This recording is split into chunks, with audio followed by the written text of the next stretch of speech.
What's happening, everyone? I am super excited for the show today. We got Kong back, and he's bringing the heat. I like these pregame too, like me and him. There's a few people on the show, like we kind of plan out topics. I used to do much more of this in the early days too. I used to literally have like a whole doc. I would send people and go back and forth, like, hey, these are topics I want to cover, and kind of add things last minute stuff too. But yeah, every once in a while, like me and Kong have been doing this monthly thing every few weeks or so. And, a few days before or whatever's current events or otherwise happening, or literally this one, some of the topics we talked about an hour or two ago to get in just because they're, either current events or just very interesting for the ecosystem.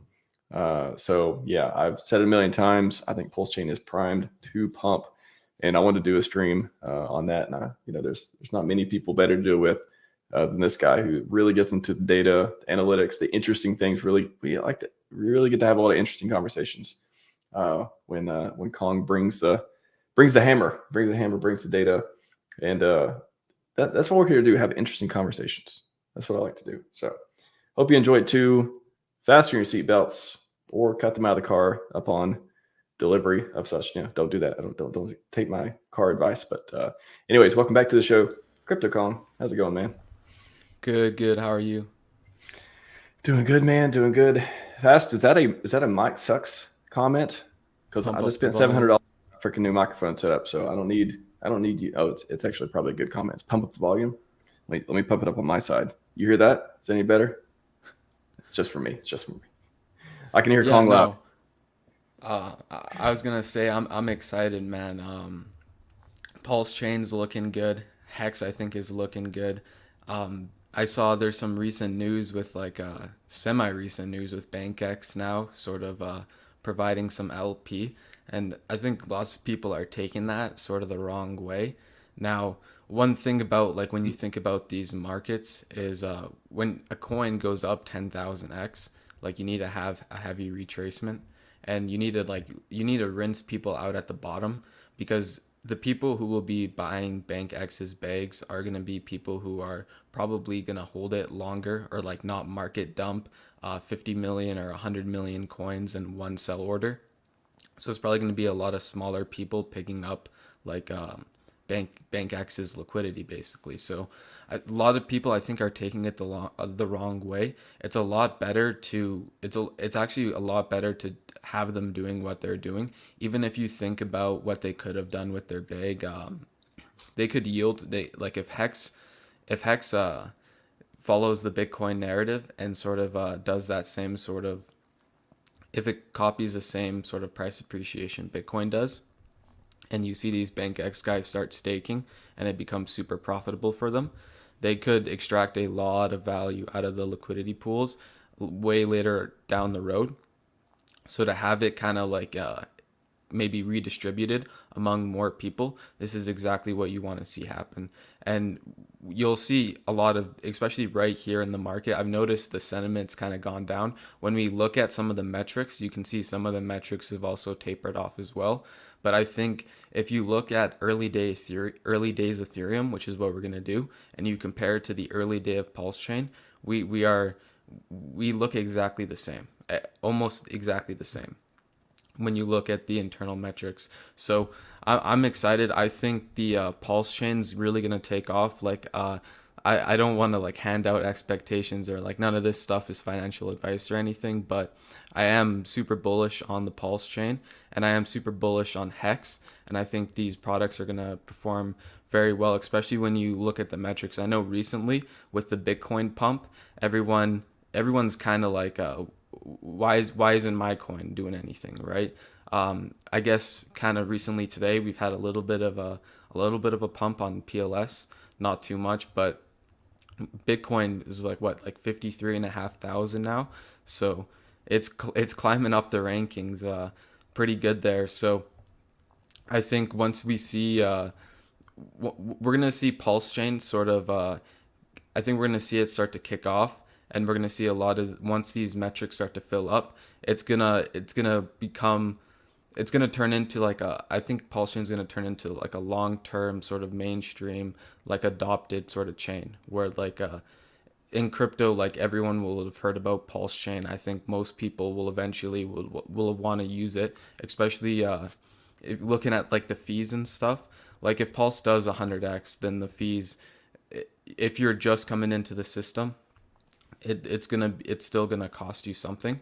But if you compare that to like Ethereum in the bull market, like you're paying way too much to do. Like even people right now I know aren't DCAing into Pulse because it's too expensive.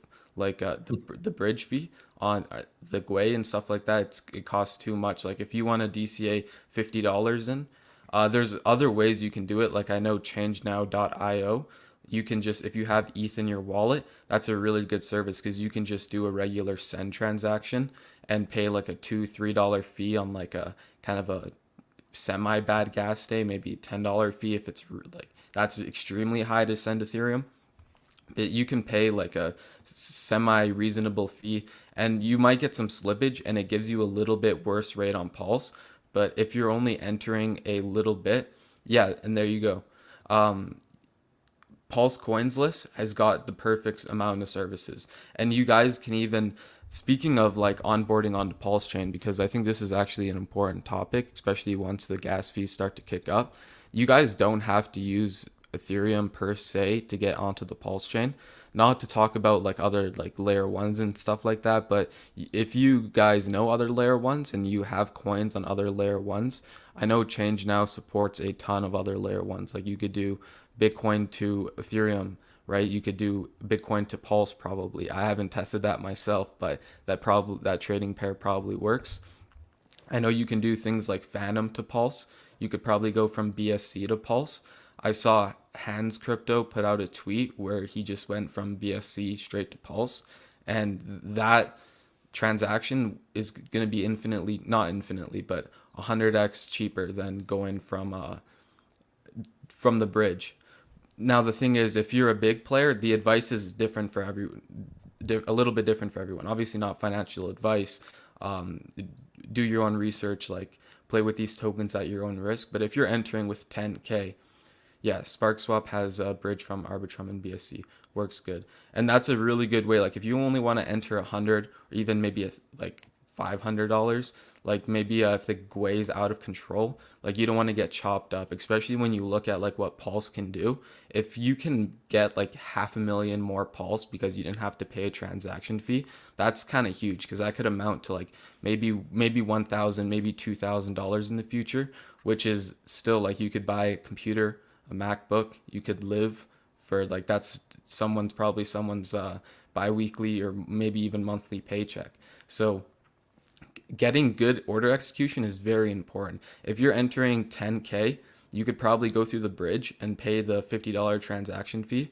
That's probably okay. But if you're entering $100, you should probably use another service that offers like a lower fee or a different network that has a lower fee as well. So those are some takeaways just for when you're onboarding into Pulse Chain. Obviously, not financial advice or anything, just sort of education.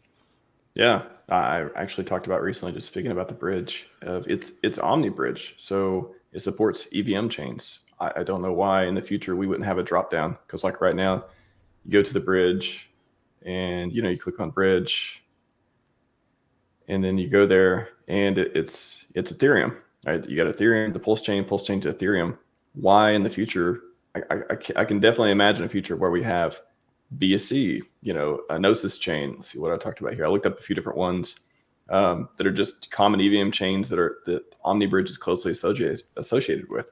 So just because it only says Ethereum today, and I know we got SparkSwap and other community bridges and stuff out there too, but I cannot imagine a future where this only says Ethereum all the time. Like, why wouldn't the devs eventually upgrade it to do other chains if it can do other chains? If this is to me, it reminds me of like the PulseX thing where there's not a lot of features there. It's just got the basics and stuff. And then over time, when it actually works for onboarding, they start hitting, okay, limit orders, single size staking, like whatever cool stuff may be on the roadmap that we have no expectations for. But like, it totally makes sense to me. This would have a drop down. Oh, you want to go from Ethereum? You want to go to BSC? You want to go from Gnosis, whatever chain? And maybe even more than EVM. Maybe they'll have other supported ones too. But I know OmniBridge supports more than just Ethereum. So why why couldn't we support more Ethereum in the future?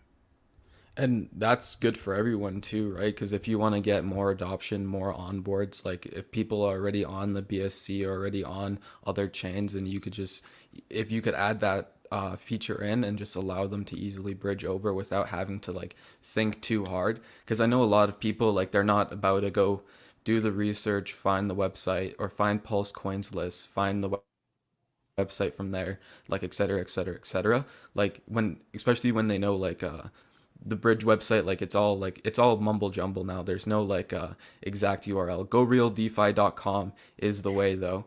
I've Um, heard of that one. but I've heard of that one.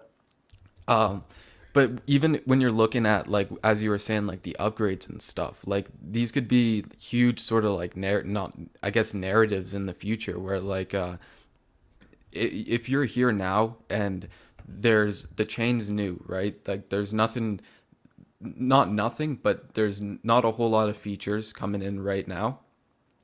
In the future, once you see these features coming in, people love upgrades. Like if you guys remember when ETH 2.0 came out, it kind of like snapped Ethereum out of its bear market. Like from there on, even I think during the FTX crash, it didn't get hurt as bad as because of the because it had some of the narrative run from the ETH 2.0 stuff. So I guess people love to buy on to like narratives and upgrades and things like this, new features. So like the fact that we don't have any now is kind of bullish, because in the future we're probably going to have limit orders on PulseX, and people are going to love that, and it's going to be great, and people are probably going to come over and place some limit orders on PulseX and use up the buy and burn in, et cetera, et cetera, et cetera.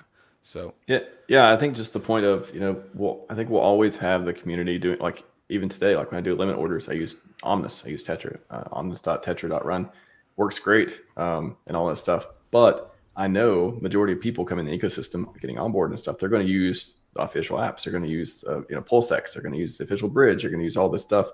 And like, no matter how much, like, it's always going to be, I believe it's always going to be HEX. It's going to be premier DeFi product. It's going to be the premier CD, the bank, all that stuff. And then, PulseChain, you got the native currency, you got PulseX, the premier DEX with all the liquidity, or most liquidity and all that stuff. And I welcome any other. It's not like we're going to be like, no, nobody else can accumulate that much liquidity. Please, I hope to see a day when we got, let me just pull up DeFi Llama real quick. I hope to see a day where we have all the other, non PulseChain official, pieces to the ecosystem, liquid loans, and you got 9inch, you got all the PH protocols and all that stuff too. I want to see a day where this is in the billions, PulseX in the billions, and maybe they're in the billions too. They're in the hundreds of millions. They've really racked up the liquidity, the TVL, and all that stuff. But I think the majority of people, when they're getting on board, they're going to use the official apps, and then later on, when they learned about other stuff, hey, they want to go, try other things too. But I love to see people building on it. But I think it's strategic. Again, like, I'm not even excited for limit orders on PulseX, because I'm already using a community project that I like to do it. But I know everyone, the people new to the ecosystem, they don't think the same way I do. They think, oh, new feature. Oh, this thing has development. Oh, there's something new and fresh. Hey, there's something to get excited about. Let me read, that kind of stuff. And one of the things that's great about PulseChain is it is community. It's kind of community driven, community built. So you have all these amazing protocols that are working so far so good, and everyone's building, right. It takes time, effort, money to do, like, even audits and stuff are expensive. Like, these people are actually putting in work. They're spending time educating. They're doing the good work, especially here at the bottom. Like, if you look at all the tokens that got launched, like the PH guys, 9inch guys, liquid loans, all these tokens got launched pretty much close to the bottoms, and everyone's still building. Like, the community hasn't left. It's not a ghost chain. It's funny when you see people who like think PulseChain as some sort of ghost chain, because you have an entire community of not only builders, but people who are actually supporting the builders and the projects that are being built on top of the PulseChain. And things like liquid loans are huge utility for PulseChain. Like, that sort of stuff is lending, borrowing protocols is huge for adoption, and it's huge for letting people extract value off the chain without needing to sell their PulseChain, right? So beforehand, if you wanted to get USDC out, you have to go through the AMM market makers, like whichever one, you'd have to figure out a way and like swap on chain. Now you could take a loan and take out deposit your pulse, take out a loan, and mint USDL. So people have a way to sort of store their economic energy stably without needing to necessarily sell their coins. Now there is liquidation risks and stuff like that. So if you don't really understand what you're doing, liquid loans is not like the protocol for you. Like it's not a protocol really meant for a smaller guy. Not that a smaller guy can't use something like liquid loans, but it's really good for the big whales who want to extract some value or store some value without having to hit sell on the Pulse chain, maybe USDC or DAI pair. So things like this are great. Even when you look at things like Fame, I think is going to be awesome in the bull market, because if you look at leverage trading, I don't know what it is about people, but they love things that sort of get you wrecked, like whether it's scams or leverage trading or whatever gets you wrecked is really what like attracts like a lot of people. So I think Fame is going to be good for a lot of people coming in, because not only can you do leverage trading, but you can do it on chain, which like I don't really recommend, but I know a lot of people are going to do it anyways. And you can do it on the Pulse chain right now for low fees. So there's, I guess, a limited selection amount of coins, which is good. And it's funny when RH gives people or like tweets out and tells people to short his coins on Twitter. So I think we're gonna see a lot more of that, like when the coin starts going up, like people yelling to go short it. Yeah, I was just thinking today too. I watched Alex Friedman he did a podcast with Bill Ackman recently, and I liked it, the conversation so well, and it had such a beautiful explanation of investing. I posted to the channel recently as well, just like a 7-minute clip of Bill Ackman explaining this stuff. And I was listening to more of the conversation today, and he talks about all these controversy and mistakes he's made, and this $4 billion loss, and why he doesn't short short stocks or in other companies anymore, and different stuff he's learned throughout the years. And it just struck me as the people coming into the ecosystem now, they haven't seen Richard's outrage marketing. I mean, other than maybe they've seen a picture of somebody posted that didn't like him or whatever. They haven't seen, they haven't went through the ups and downs, the disappointments, the congratulations, the pumps, the dumps, all that stuff. They haven't seen all that stuff. So I was thinking about Bill Ackman. I'm like, man, this guy probably, I'm sure there's, he's such a famous investor and stuff. I'm sure there's a whole group of people who just don't like him because they've seen all the things that he's done that they didn't like for whatever reason.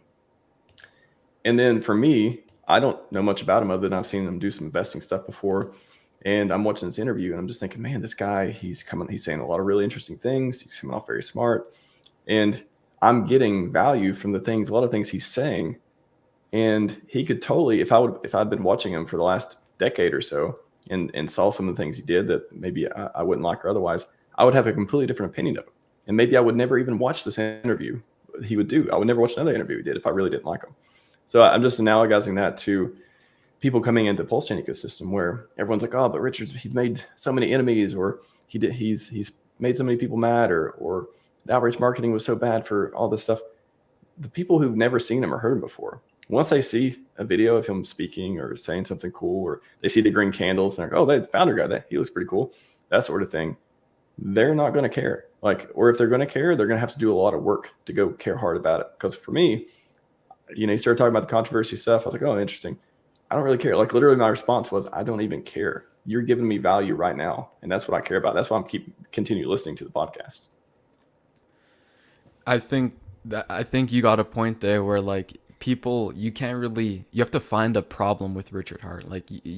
Once you hear him talk, once you actually, if you watch a stream with him, I point out the Peter Schiff one a lot, because it goes to show, I think if you have a level mind and you watch the Peter Schiff stream, you can kind of see what's going on there.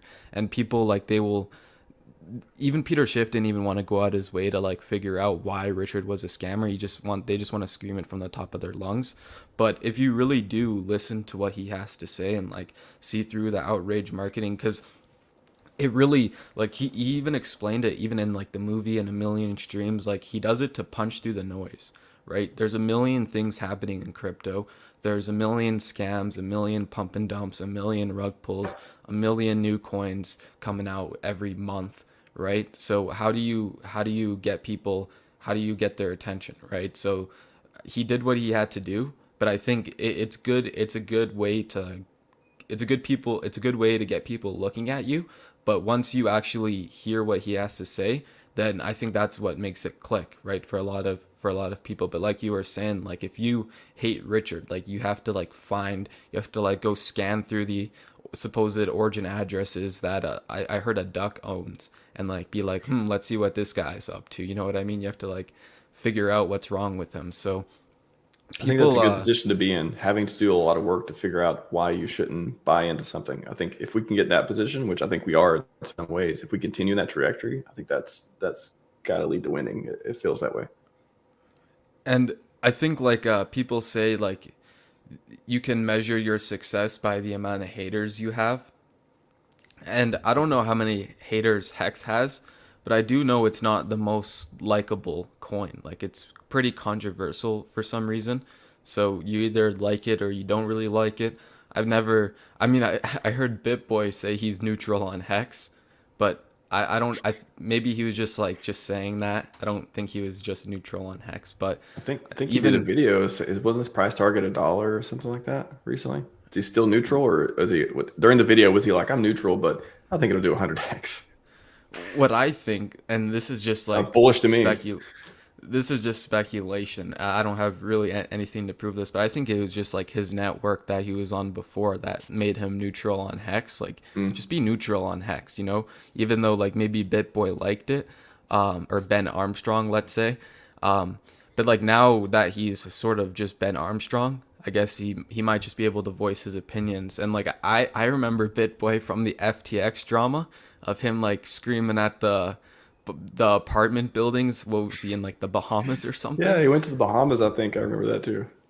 Yeah. So he's a funny guy, and like I guess he likes to see the I think he semi understands, like he definitely understands DeFi. He understands what Hex is for the most part, and he sees what the SEC is doing, and it's kind of like what they're doing is not right. I think Richard's gonna take him down, and and I think the chart showing it too. Like, people are bullish now. Like, I don't know why people are acting like we're at like 3 thousandths of a penny here again.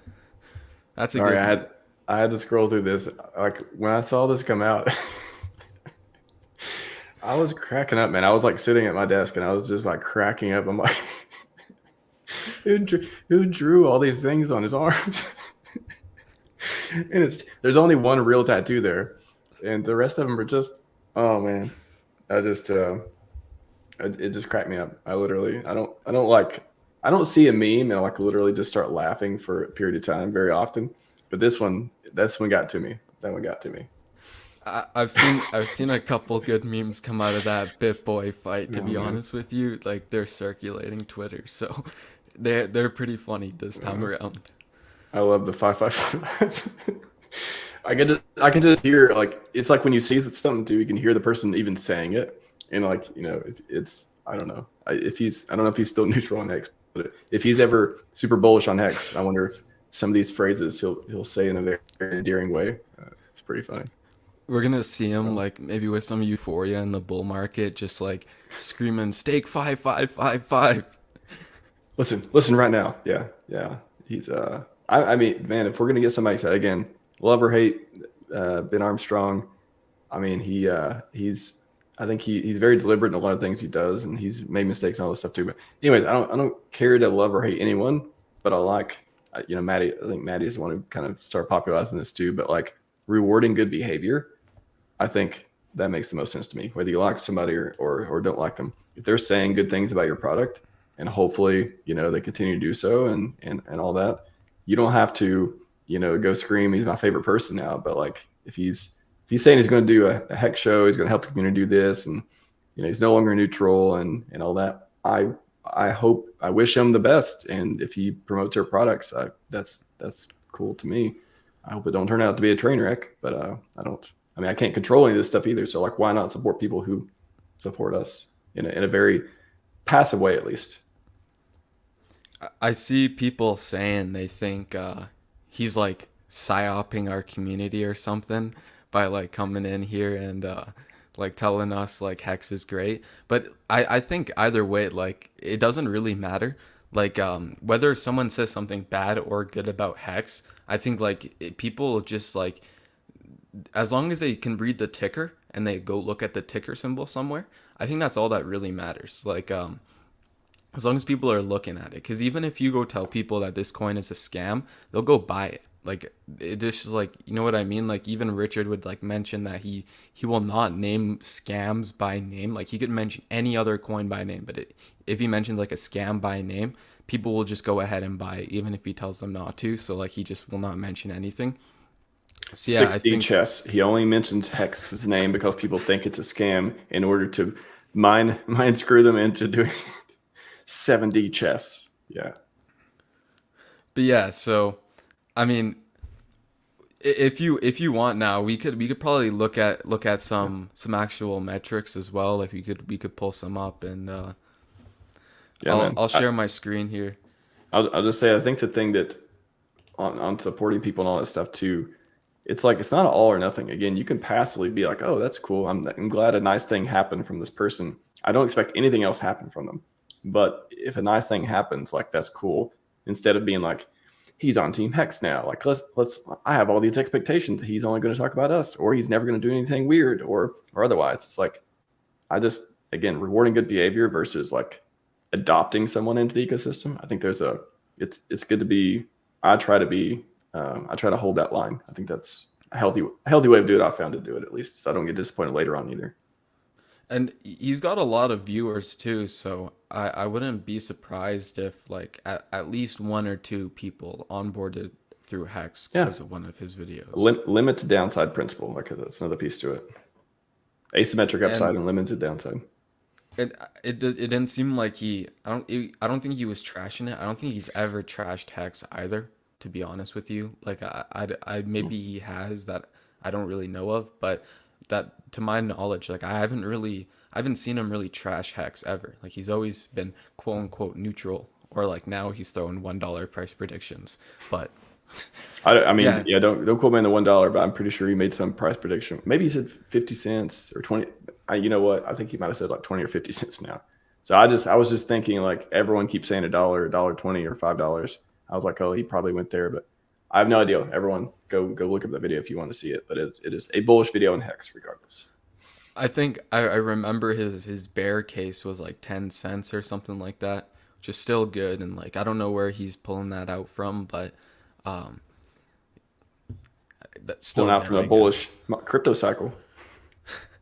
Yeah, 10-cent Hex though, like I could see it. I could see it blowing way past that. Just not financial advice though, of course. But this chart is the Ethereum active addresses, and this is the historical chart. So we can see down here when ETH launched, it had like 2K addresses, and then it kind of had like an initial like kind of build up. You can see it was ranging from like maybe 10K to like all the way before it started really like with some real growth all the way up to 24K. So like 10K to 24K was the range it was sitting at sort of in early days. If you look at PulseChain right now, it's pretty much the exact same. So we kind of had a bottom out here at 10K, and now we'll be all the way up to 45K. So like 10K to 30K. It's the exact same range.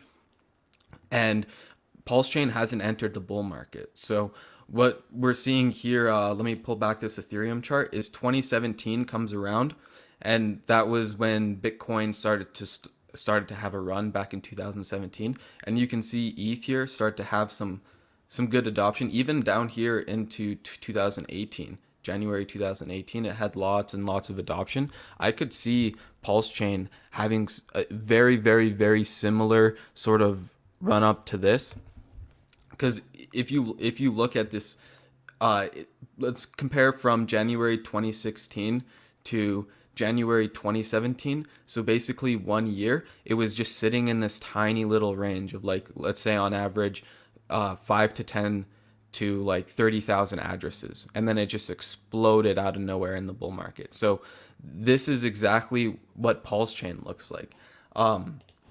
Even if you were to look at the daily transactions, this is another good metric to look at. But I remember, Max, I was on your stream like a while back, and I was calling for, like, I was saying we need to get up to 1 million daily transactions, and we're getting 977,000. So we're getting up there here. And yeah, the transactions. I mean, can you just talk about too, like how important that is for a chain? Because I'm pretty sure I remember Alex from Hedron talking about. Didn't he? I feel like he made some tweet about transactions being so key, like the volume, the transactions, that kind of thing being super key to like evaluating maybe the health of the ecosystem or otherwise.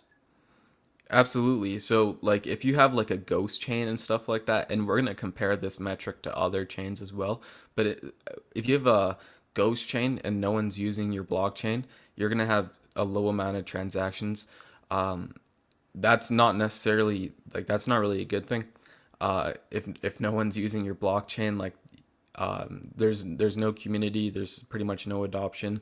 I remember Richard was talking about how when he had the sacrifice addresses set up, he could see where all the volume was coming from on all the different like networks and stuff like that, layer 2, layer 1s, or whichever network. And you could see like majority of this stuff was like just a bunch of garbage, like in terms of its volume, which that doesn't necessarily mean it won't pump.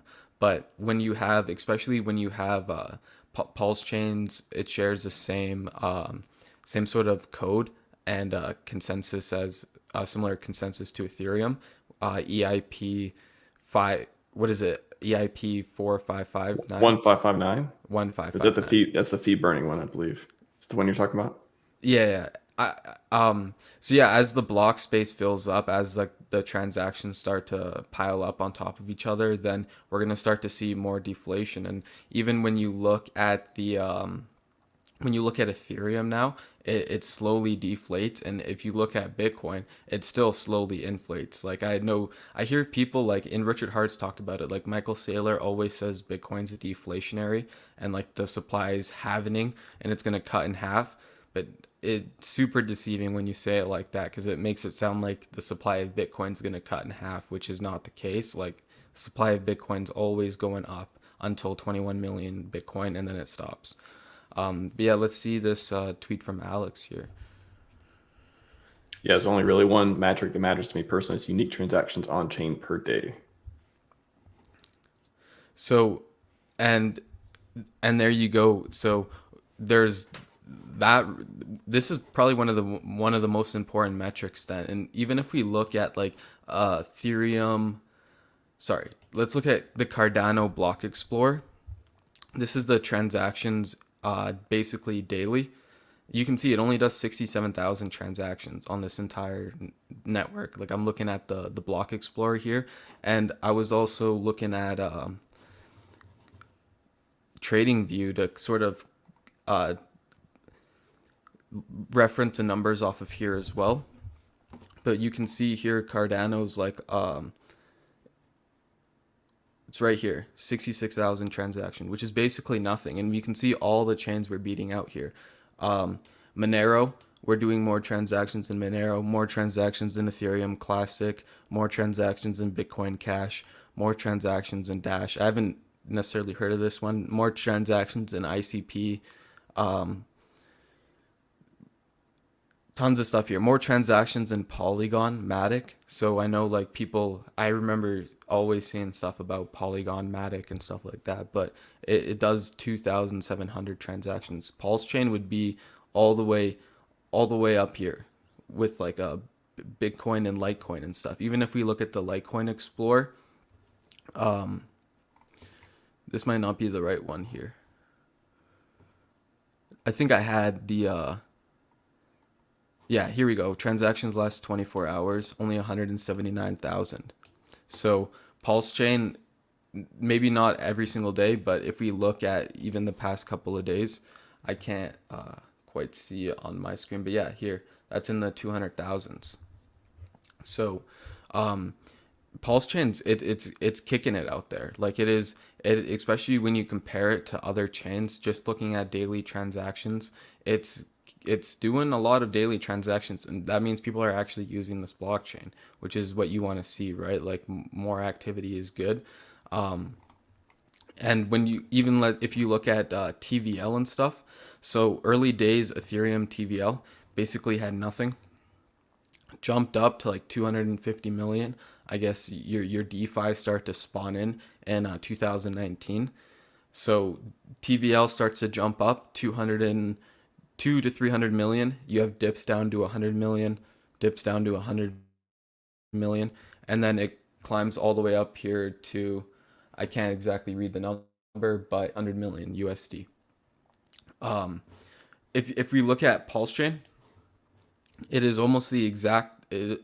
I bet you once this chart matures, like let's say 5 or 10 years down the road, that same little increment we were looking at with the Ethereum, like that little jump up, and then it had like some volatility. I bet you this Pulse Chain chart's gonna look very similar to that. Like coming like once this chart starts to mature, because even if you look, it jumps up here, 500 million, right? You have some volatility down to like 300, 400, 3, 2, comes down here to like 100 million. It chills down here for a while after like sort of the SEC stuff happens, and then boom, like you start to see the TVL start to take off. And I wouldn't be surprised if this goes like way past the billions, not financial advice, like way past the billions. Like that should be easy for the Pulse chain. And when you're taking a look back at Ethereum, like we'll zoom this out a little bit. Um, so yeah, it went from basically sub like half a billion in 2020 all the way up to 100 billion in 2021. So Pulse Chain doesn't have to go to 100 billion TVL. Even if it went to like 50 billion, which is what Ethereum's at right now, that would be a lot. Even 10 billion would be a lot of TVL for Pulse Chain. Um, that's like 20x the current TVL we have right now, and that's perfect Sorry. right there. Yeah, I just wanted to like, this is what a tweet I made the other day too, which, what gets us PulseChain 100x. I was just throwing out some things like 1 million to 10 million active wallets, 1 million to 10 million daily transactions, 500 million to, you were talking about billions, 10 billion plus TVL, 5 billion on the bridge, all these other little pieces to it too. But yeah, definitely the TVL and the imagining a world where PulseChain is just so much bigger than it is today, and able to do the Metcalfe's law, the network effect and stuff too. Like what do you think is the most important out of like these particular things versus even in tying it into Ethereum, right? You're talking about Ethereum versus PulseChain now. Ethereum was able to achieve a lot of these numbers, right? So like what does it look like for PulseChain? So I think one of the most important metrics, and one of the metrics I'm going to be looking at, is the bridge, the amount of money that's getting bridged, the cumulative inflows and outflows and stuff like that. So there's really good Dune analytics for this actually. We can take a look here. This is perfect because it'll show you basically net money leaving or net money basically entering. And you can see here, it had a big run up to start with, and then they kind of like stayed stable, maybe like slowly down here, and then the SEC FUD happened. But what you could actually see is a lot of people were actually buying the dip, and we're gonna take a look at some other metrics here as well. See if they're on this page. I might have to find the other analytics page, but that's okay. But yeah, you could see on the day of the SEC, a lot of money left the bridge, but a lot of money was also bridged in to kind of like close that gap a little bit. But now what you've seen here is sort of it took back sort of this SEC.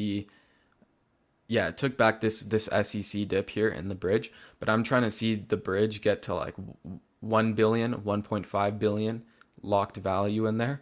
And that's plenty. Like if you were to take like 900 million more stable coins, let's just say stable coins, through the bridge and buy Pulse Chain, like you would do a lot, like you would increase TVL and everything, right? If you're buying Pulse Chain, because now Pulse Chain's more expensive. Now Liquid Loans has more TVL. I don't know if the DeFi Llama accounts for the Pulse Chain that's locked, but I believe it should. I don't think it counts validators, but it does count liquid loans. Sweet.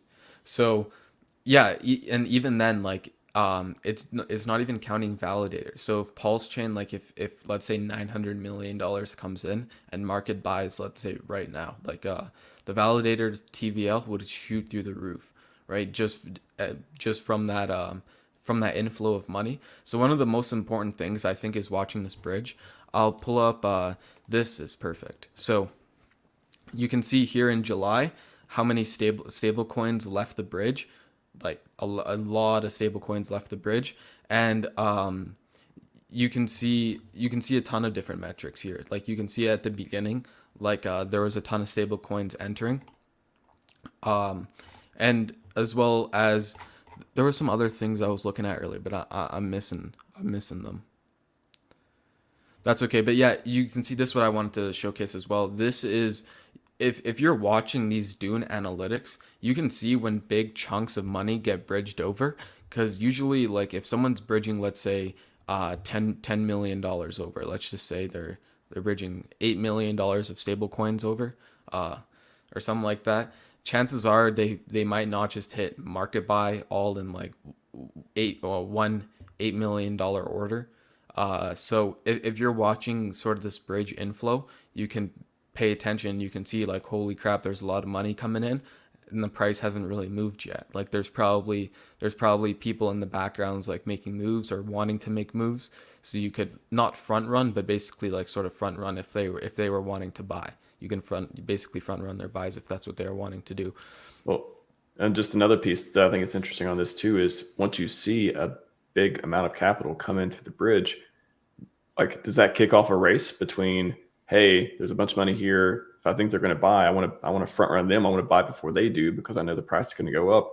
And it's just this race to see who can buy the fastest and like who can get the better price before it goes up to get the profits too. Like I want to see that kick off in PulseChain. That's going to be exciting.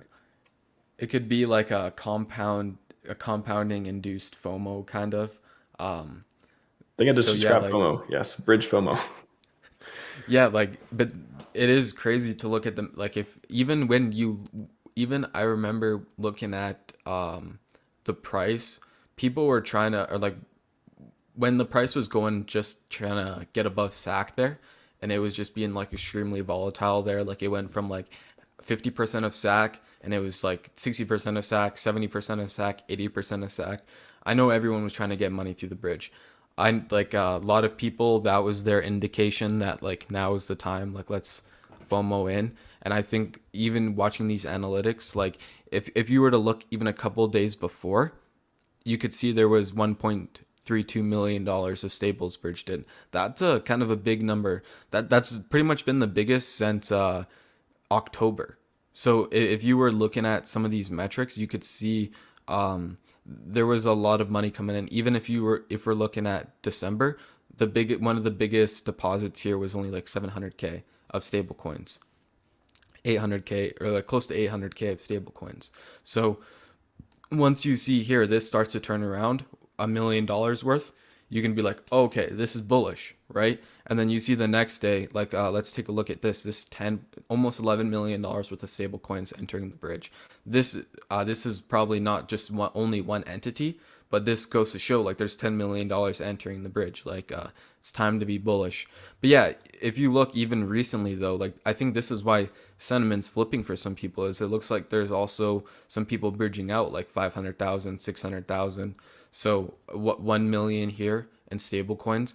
But if you look at compared to the SEC dump, this is almost 10 million stables in a day. So it's like 90% less of people like trying to like take money off the chain than before. But I think I think this is sort of this is not smart money, I don't think. Even if you were to look at like some of these people bridging out here, this unless you were to perfectly able to execute your trade like at a good price and you didn't have to sit through all the depression, like if you got out for like a good price, then maybe you're happy with that. But a lot of people, like, they just sold the bottom on the SEC FUD, and now what? You're missed out on like 200% gains, and they're probably buying back higher. I think the people bridging out are just chasing other opportunities and ecosystems. And that's the thing, is like if we get the FOMO bridge stuff that happened in the beginning where, there was a whole bunch the whole week, man, the bridge was just like, does this thing work? Or does it work? Because it's so slow and there's so many problems. And it's like, a good problem to have for a new ecosystem for it to come in. But for people, if that happens again and you've bridged out to go chase another opportunity and you bridged out ETH or DAI or whatever it is, let's not even say you even sold PLS or anything. You didn't have exposure. You were just waiting here because you thought something was going to happen. You bridge out, try to come back in when there's FOMO. It's like, I don't know, for me, it's just bridging out is it's a risk. I mean, I guess it's a risk bridging in too, because if you get into something and the price goes down, like that's one part of it too. But bridging out, if we're primed to pump, that's where I would want to leave my money bridged in. Just personally speaking, it's like when something is primed to pump, what other ecosystem is primed more than we are? I don't pay attention. I don't go deep in a lot of the other ecosystems, but I don't see a lot with 68 streamers and a Greg the Duck and a guy or an entity or whoever is making. We'll talk about in a little bit about the DAI moves and all the stablecoin stuff and the God Will's back on Twitter, like all that. What other ecosystem has got that going on? Please point me to it. Speaking of, we're basically primed to pump here. This is hexfire.io. These are some correlation coefficients, and it goes over basically how correlated our assets are with which other assets are here. So I'm gonna like flip this over to basically close to where the Pulse chain came out. I can't remember the exact day off the top of my head, but it's like the 7 or some, or the 5. It's the debate is between the 12th and 13th, depending on where you are in the world. 12th or the 13th. That sounds about right. I think the 12th is the consensus. So yeah, I set this from basically Pulse chain launch until today, and we can look at the different correlation coefficients of like the different assets in our ecosystem. So if we're looking at Pulse, it is recently been a little bit correlated to Bitcoin. If you look at it on different timescales as well, it's not as correlated.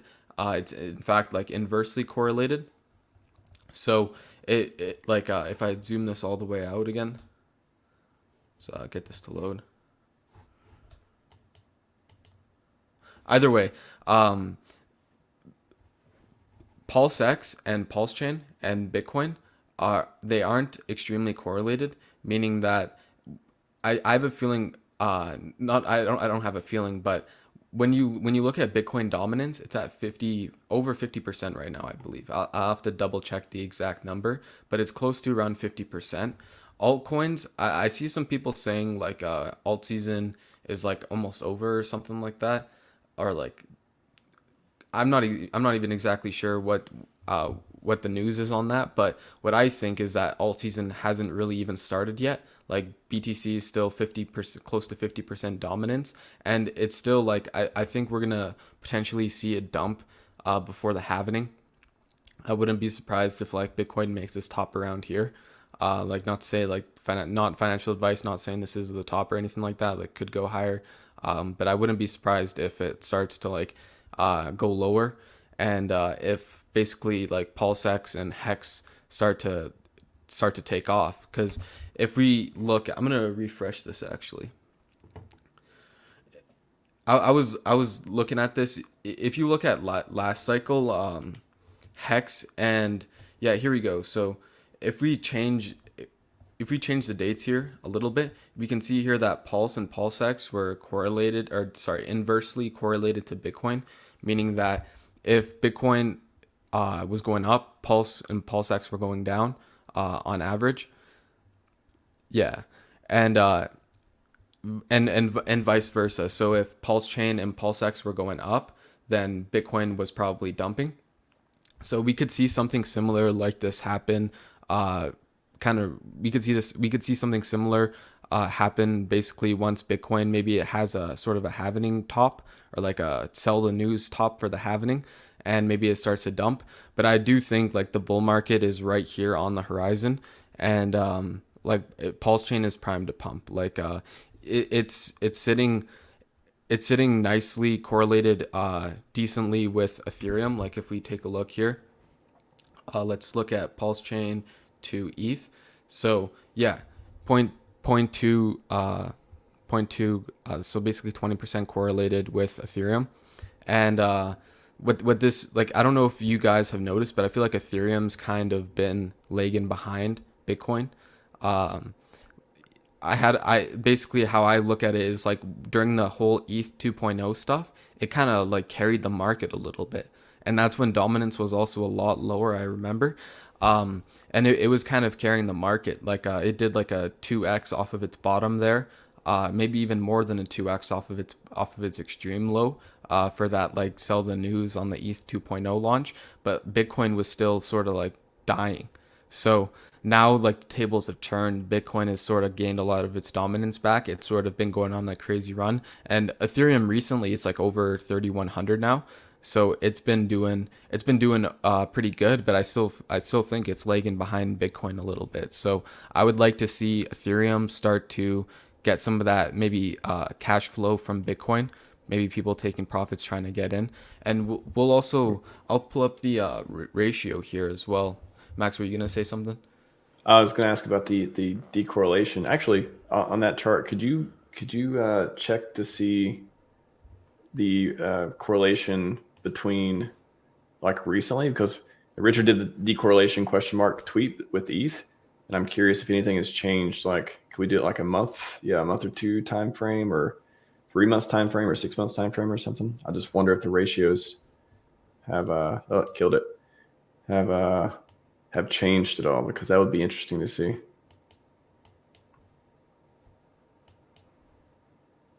We'll see if this loads here, but yeah, it looks like the ratios. It looks like the closer I bring them together, the more decorrelated they get. You can sort of see like Pulse and PulseX at the bottom left here. Um, every time I bring the amount of days closer and closer, basically becoming more and more decorrelated. So I wouldn't be surprised if once Bitcoin starts to move in a different direction, if Pulse Chain and PulseX start to move in like a like the opposite one as Bitcoin, basically. Yeah, That's like the dream scenario, right? It is okay. There is some crash at the happening, or near the happening, or sideways for a while, but the pulse ecosystem is just going up. Like, that's the dream scenario. And the dude tweeted about decorrelation the other day with ETH, and yeah, I think all the recent stuff going on has just been, keeps bringing that up of, it's just actually going to happen. even if you look, I guess here, like it says Pulse Chain and PulseX. Like PulseX here is like this 16% correlated to ETH, whereas it's saying in this, like in the same time frame, 0.45% to Bitcoin. So maybe like it's confusing to look at, but what I do think is money is gonna flow, and we see this usually every single time where before the halvening, Bitcoin has its run, or even during bull runs, like Bitcoin sort of leads the run and it gains a lot of dominance, and then it starts to sell off, and things move into Ethereum and then other altcoins, and then money sort of spreads out and it finds different pathways until all the pathways are done, and then boom, bear market hits. So it'll be. Go ahead. I'll just say, can you give me just a second, and before, because I really want to see what we're going to go into with the correlations with. I think you're going to do ETH and BTC, but can you just talk to this question real quick on the volume, if you see anything interesting on volume, and I'll be right back. Yeah, sure. So I'll take a look at the deck screener. We'll take a look at the DAI pair.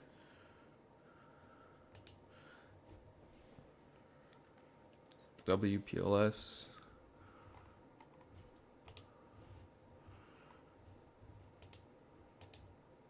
So yeah, in the past 1 hour, there's been tons of buy volume.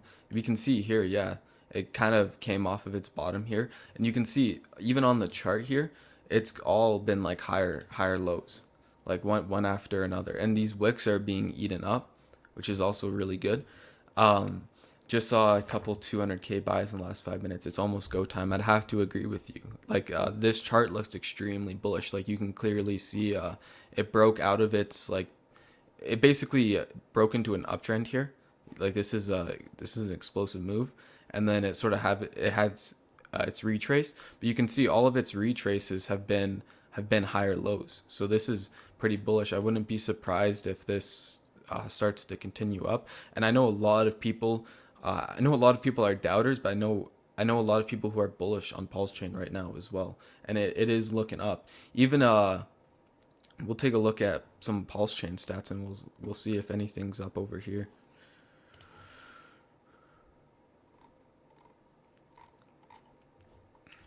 So yeah, transactions look like maybe they've picked up a little bit since yesterday, but I would not be surprised if this starts to ramp up and rally again. But yeah, all these metrics are looking good, even if we're talking about like liquidity bonding and stuff. I know like I was showcasing this chart. Where's the liquidity? I was showing this chart the other day on not the other day, but the other time on your show, Max, and we could see here like that big jump of liquidity. This is before it was actually kind of weird because before all of this single-sided liquidity got placed, Pulse wrapped Pulse from PulseChain on the Ethereum network on Uniswap had more liquidity than HEX. So I thought that was super duper funny because it's like the PulseChain token from the different network had more liquidity on Ethereum, that's also good for people trying to get into the if they want to buy Pulse, they have at least a semi-thick liquidity pool. But what made me super bullish and on EHEX was the low liquidity, and it's still super low liquidity. But the BankX guys they do have basically like a sell or a buy wall depending on how you look at it. Like they're looking to buy USD or like sell their HEX, I guess you could say. But at least this what they're doing here is a lot better than, let's say HEX goes to $1. If you put in your 850 million and you hit sell, like the price is it's gonna get impacted from that. So this is a good way to just let people buy your tokens off of you without having to impact price. But I think yeah, it is almost go time. I'm gonna be watching these. I'm gonna be watching the TVL on the bridge. And once I see this surpass 200 million, that's extreme bull territory right there. Like you better definitely have your bags packed because I know there's a lot of new people coming into the system, like especially within the past like maybe 60 days or so. So I think if you better get your bags packed before this is like 200 to 500 million TVL, because I think once this bridge hits like 1 billion, it's go time. Like and I could see this bridge easily getting to 1 billion TVL, especially if you factor in like if we can get like 2 million users and stuff like that. Wow. Oh, can you share the Dune link as well? I don't think I have that one. Yeah, I'll put a whole bunch in the chat here. I'll put in the private chat just to start here. Okay. Yeah, just want to share with people because I'm always coming across like another bridge link, and there's always one I haven't seen. It's pretty cool.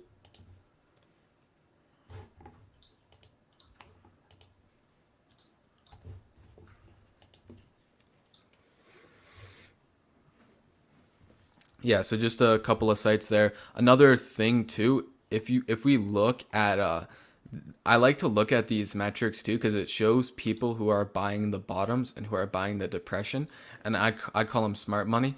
So basically, you can look over here and you can see there's $8 million of stablecoins bridged in on basically the day of the SEC FUD, just or maybe a few days after. But you can see on the same sort of event here, 18 million of stable coins exited. So all these people got scared. They got basically like a Twitter post, like got them to sell their HEX or their Pulse or whichever other coin, and they bridged out of the network.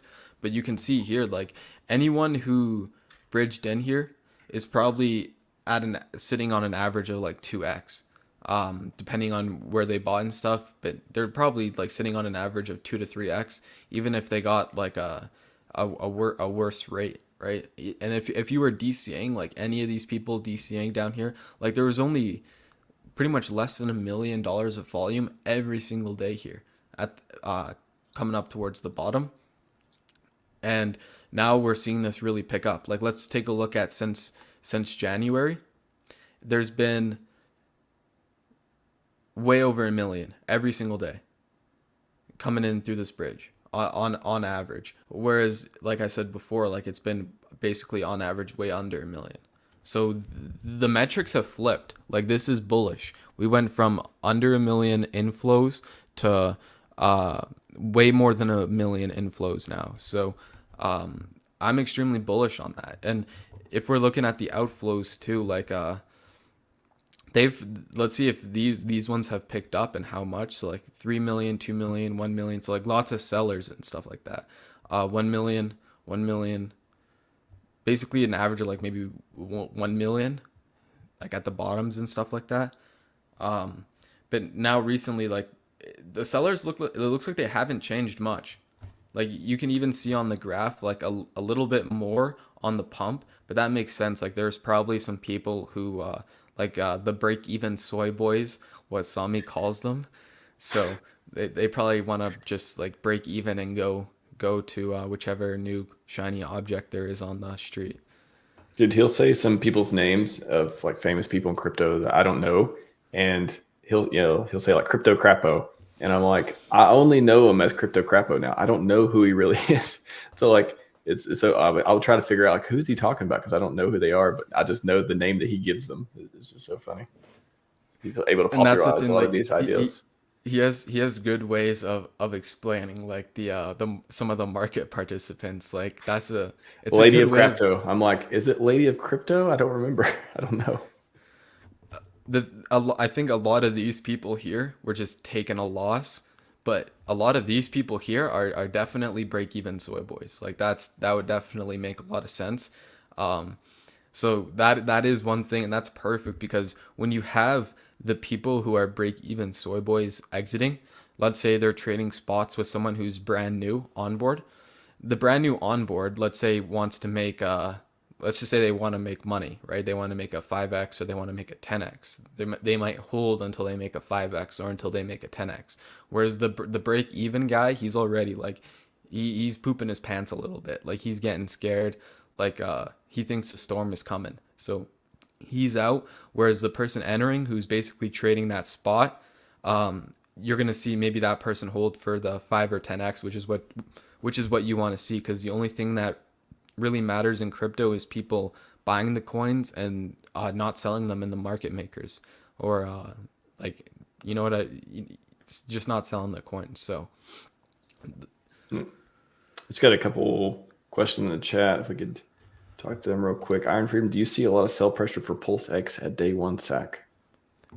most likely, like I wouldn't be surprised if, like I said, like a lot of the break even soy boys are probably gonna want to exit.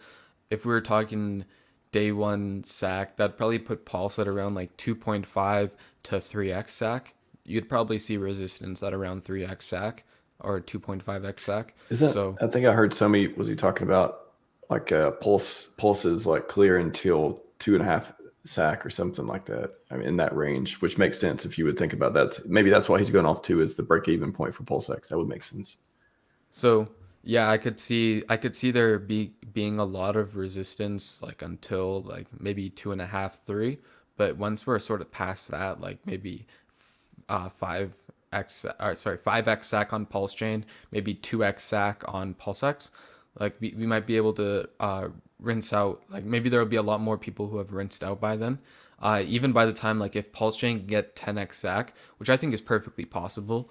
Like I think if the bull market comes around and 10x SAC is all we get, like that'll be great and all. But I think PulseChain's primed to do more than 10x from the sacrifice price. Um, but one thing I do find funny, which is a little bit off topic, is like I remember looking at everyone's price targets at the bottom sentiment, and they were all just like trash, like trash price targets, like 20, 30x maybe if you were lucky, like 5x or something like that.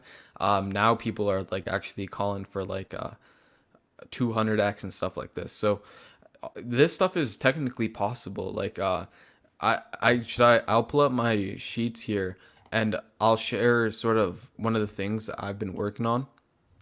This Dude, is the FOMO. People have forgotten what FOMO feels like, and I hope that we're pleasantly surprised at what it looks like at this market. Yeah, it's gonna be amazing.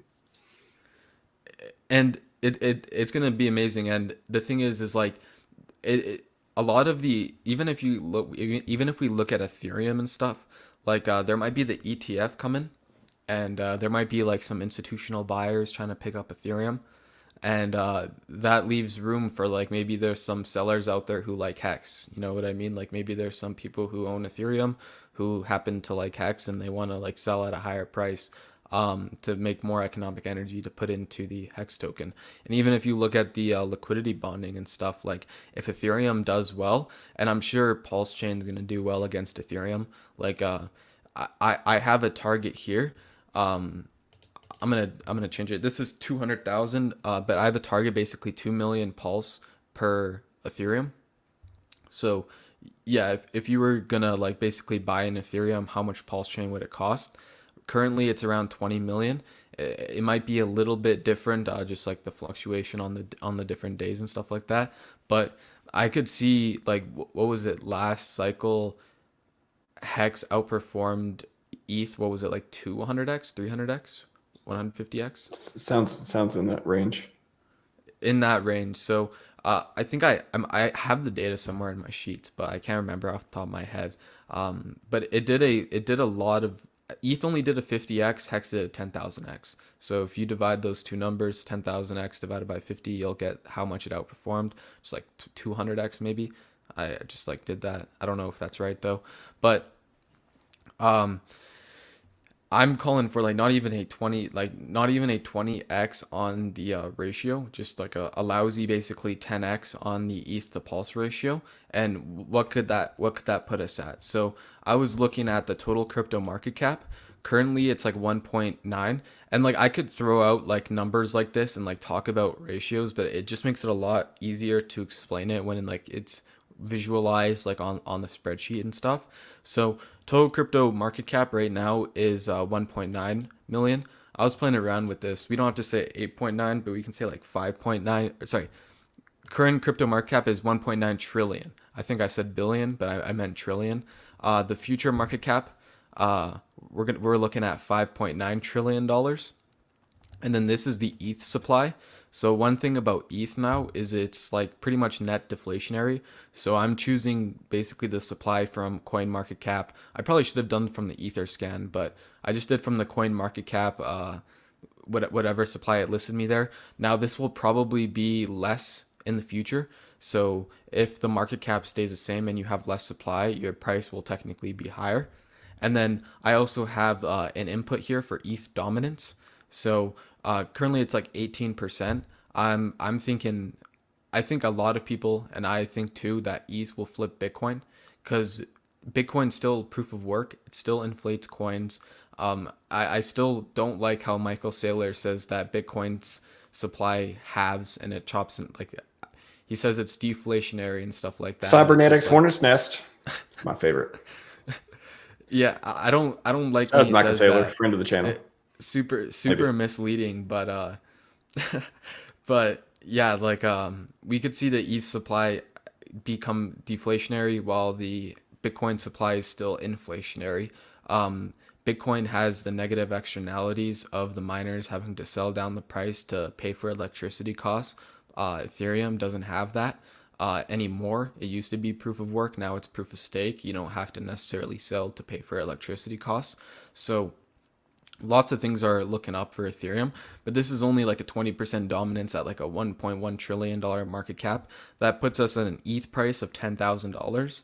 So I could throw out random predictions like 8,000 or like whatever else, but I think this is 8,000 could be possible, 10,000 could be possible, 12,000 could be possible. We're looking at like, especially with the ETFs and stuff like that, I could see a lot of like institutional demand, especially like BlackRock. Like I was telling some of the people like a year ago, like in the stock market, in the traditional markets, that like you're not really at an advantage because BlackRock owns all of your bags. Like you're buying your bags from BlackRock in a way. Whereas like in crypto, like I don't know, like if I don't know 5 years ago how much Bitcoin BlackRock owned, but they're probably buying up the price a lot more as of recently. And you can literally just like dump your coins to them. I don't know if that's the best play, right? Not financial advice or anything like that, but uh, I know like for even if this is a little bit of a tangent, but like even if you look at like the government and stuff, US government holds a lot of Bitcoin, they hold a lot of Ethereum, but they don't hold any HEX, and I don't think they hold any Pulse chain.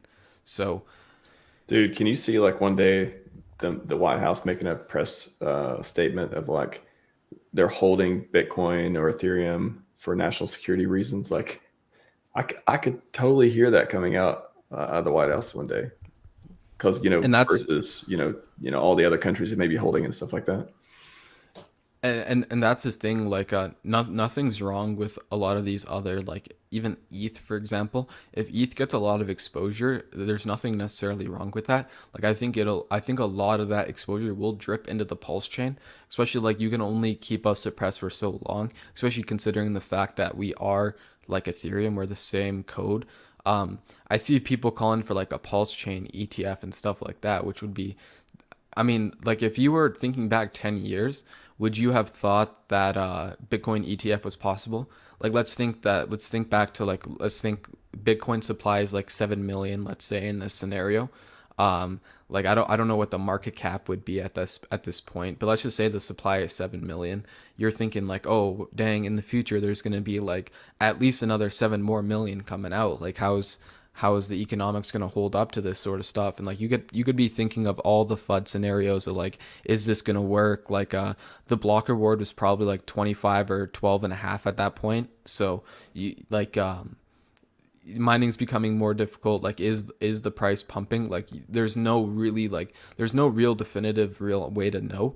But if you were to 10 years ago call the Bitcoin ETF narrative, you're probably like some sort of like time traveler. And that's one thing to think about, is like when you're here early days, you carry a lot more risk because you don't know if there's going to be a pulse chain ETF in 10 years versus if you're just coming into the Bitcoin ecosystem and you buy the ETF for your first thing, you're pretty much late to the party. Like party's over. Like Bitcoin went 6.9 million X from 1 penny to $69,000. So you've missed the S curve. That's the game. Like overall, it's, hey, if you want the baby gains, you go to Bitcoin, Ethereum stuff. You want the mad gains, you find products that you'll be earlier in, and you're not buying the bags of people who've been in it forever.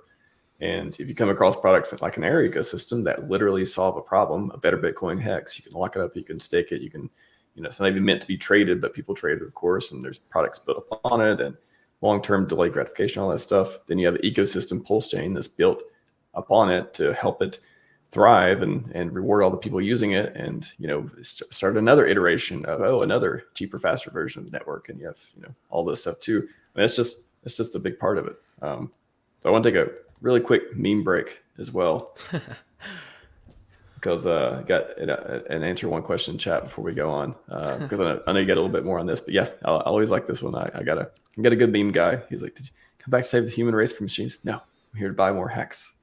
And shout out to HEX staking ladders. They are pretty amazing stuff. And then you mentioned ETF, and I had one. Let's see. I posted on Richard's tweet the other day. Also, that's the new one. Banks, nah. HEX, yeah. The Drake meme. Shout out to Drake. Could be a friend of the channel. Not sure. He might be watching. You never know. You never know. Let's see. Where's the one I posted on Richards? I don't know which one's faster, me going to Richards and clicking on his recent tweets and looking at it, or me scrolling quickly. We're going to find out. I think you've committed to the scroll. Yeah, I think we're the sunk cost fallacy is definitely going towards scroll right now. But there was a loading time. Come on, did I really tweet this much? It was only like a few days ago. Oh, by the way, this is pretty funny too. Have you seen Zoolander, the movie Zoolander? I don't watch a lot of movies. I don't think I've seen that one. Oh man, if you're in for a good comedy, watch Zoolander. They have a freak gasoline fight incident, and you gotta watch it to get the reference, but it's hilarious. Oh man, we're committed. We're committed. We're gonna finish this. We're gonna do it. Where is it? I know I didn't pass it yet. We're committed. We're committed. We're committed. I'm about to go to his Twitter. Also, this one's pretty good too. Market's down again.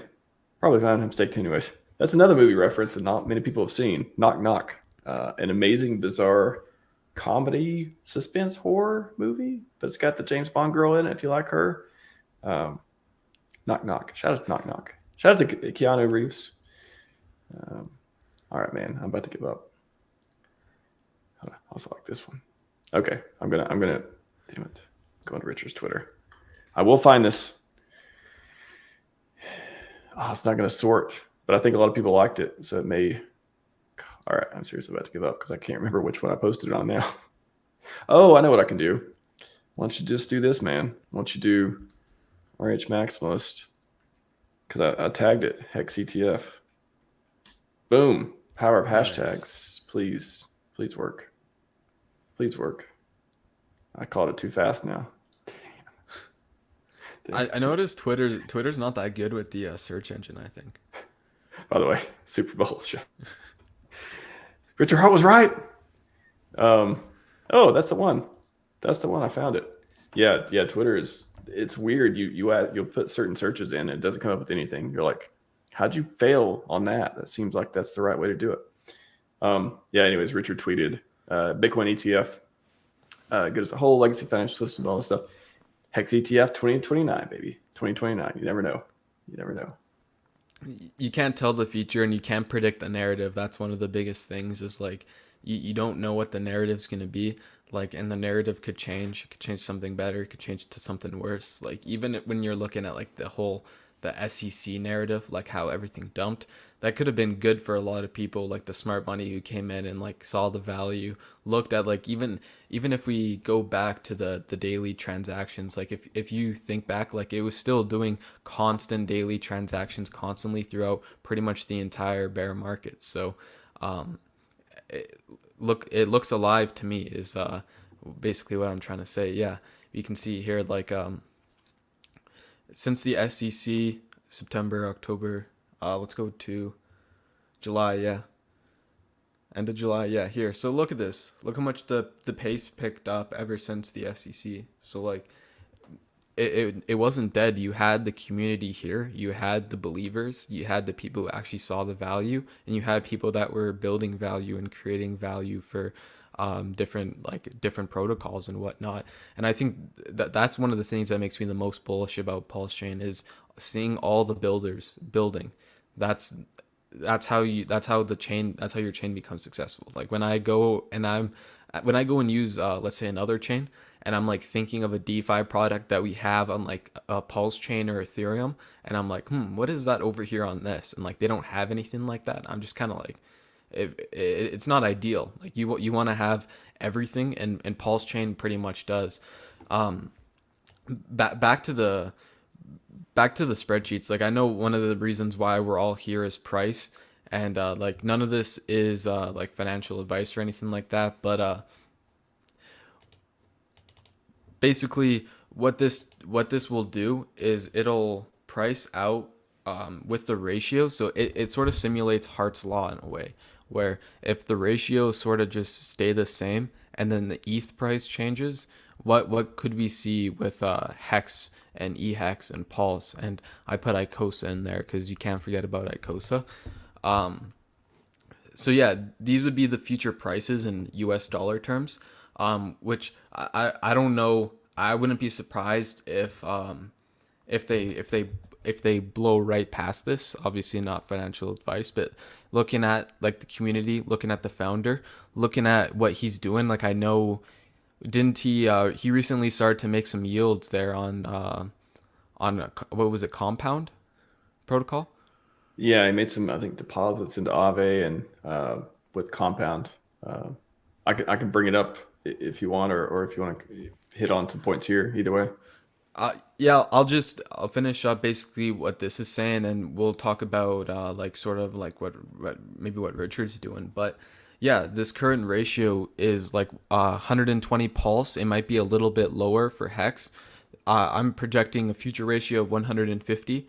This could realistically, like, you could go in here and like play with it. Like you could type in 300, 600, which would be a lot of pulse chain to pay for a hex.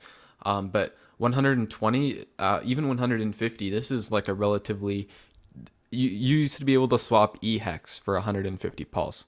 To put it in perspective, like it's kind of a cheap price if you think about it like that. Same thing with EHEX. Like currently it's like 69. It might be a little bit off just from the prices, like volatility and stuff. But if we're thinking like a 100 pulse EHEX, so it costs you 100 pulse chain to buy one EHEX. That's still like not a great ratio. Like this thing could go to 150, maybe 125, even 110. 100 is still good though.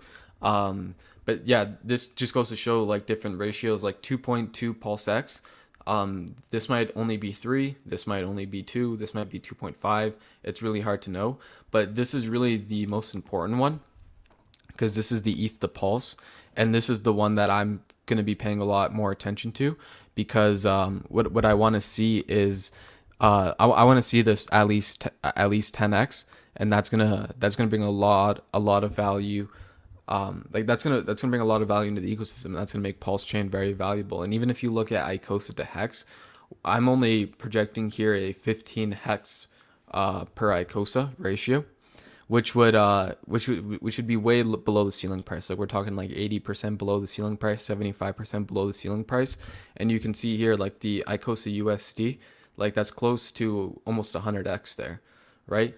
And if I were to change this, like let's say Pulse Chain does 100x the performance that or like 100x outperforms ETH.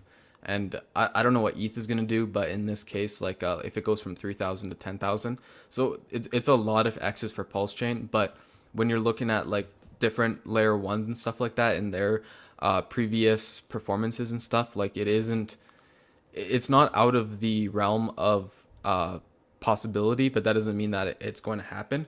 But I'm just sort of like showing you like how the different ratios would look and how that would translate to like a US dollar value. So if we were to change this to 200,000 Pulse Chain, down from 20 million we're at today, you can see here the future prices: $7.50 P hex, that would be great. $5 E hex, 2-cent Pulse Chain. I can't read that one. ETH to Pulse. What is that? Oh, that's that's 2-cent Pulse Chain, or sorry, 2-cent PulseX, and that's 5-cent Pulse Chain, and that's $112 ICOSA. If Pulse Chain does 100x the performance of ETH, and basically the ratios of everything else in the ecosystem just stay relatively the same. So this goes to show, like, even if we decrease the ETH price to like $8,000, and this is like, let's say your bull market all-time high, price predictions or like future price models for different like liquidity bonding pairs, you get to like $6 for PHEX, $4 for EHEX, 1.8 cent for PulseX, 4 cents for Pulse Chain, and $90 for ICOSA. And yeah, these ratios, like, they could get blown out of proportion way more. So like these aren't exact like scientific values or anything like that, but hex, I'm gonna pull up my calculator and do 10,000x divided by 50x. 10,000x divided by 50x. So yeah, that's 200. So yeah, hex outperformed ETH 200x. So if Pulse Chain does half of that, or even if it can do a quarter of that, we will see extreme success just through liquidity bonding. And even if we're talking like if ETH if ETH does some insane thing, like if it goes to like 20,000, which I don't know if it will. Like I haven't looked at the market cap enough to think like to know if that's even within the realm of like possibility and like to throw that even out there for this cycle. But with the ETFs and stuff like that, with a lot of the institutional people, may potentially like BlackRock and like these institutional buyers coming in, like we could see ETH start to take off. And with the ETF, like you might get some big hype. And I know ETH also might have some upgrades coming, which would make transactions cheaper and stuff like that, which PulseChain could also receive as well. But lots of things looking up, and like even if we're just back but taking a look at the total crypto market cap that's projected here, it's only like 6 trillion. So last cycle we got up to like over $3 trillion market cap. So this is basically if we just 2x that, which isn't all that, it isn't all that crazy. Even I remember like last year, maybe not last year, but a year and a half ago, 18 months ago, we were at like way under way under $1 trillion market cap for the entirety of crypto. And now we're almost at 2 trillion. So these things grow quickly, and crypto is the number one best performing asset class, pretty much of all time, like in history. So, Oh. I mean, shout yeah. out to ICOSA, friend of the channel, $112 ICOSA. The different leverage plays on HEX and PulseChain and stuff are very interesting, especially the ones that are have the positive feedback loops and stuff. That's going to be exciting with Hedron V2 and stuff coming out. I mean, that's 2024. I don't know what to say about it. I'm very excited for this ecosystem. And that is the thing. Like ICOSA has a good narrative going for it of the leverage on HEX. And if we have people like coming in and they want to buy HEX, even if let's say they buy PulseChain, like what are you gonna do with your PulseChain? Like it pretty much like you can pay fees with it, right? But like to do like swaps or to do sends or to do transactions, but you can't really stake your PulseChain unless you have like a third party DApp, or like you're providing liquidity, or like you're doing validating, which you need a lot of PulseChain for. But like if you look at something like HEX, if you have one HEX and you want to stake it for one day, you could probably do that on the PulseChain. So I think a lot of people coming into the system are gonna want to like buy PulseChain, and then how can I make passive income? And then they're gonna be like, oh, I can buy HEX. And then if if ICOSA has a good like not if it has an outstanding V2 upgrade, and like a lot of the because I know a lot of the people don't like the inflation of ICOSA and think it's just too much with the ceiling price and the arbitrage and stuff like that. But if we could have like a really dialed down awesome system for ICOSA in the bull market, like I wouldn't be surprised if people coming in are going to be like, why would I stake HEX when I could buy the leveraged HEX and make more yield?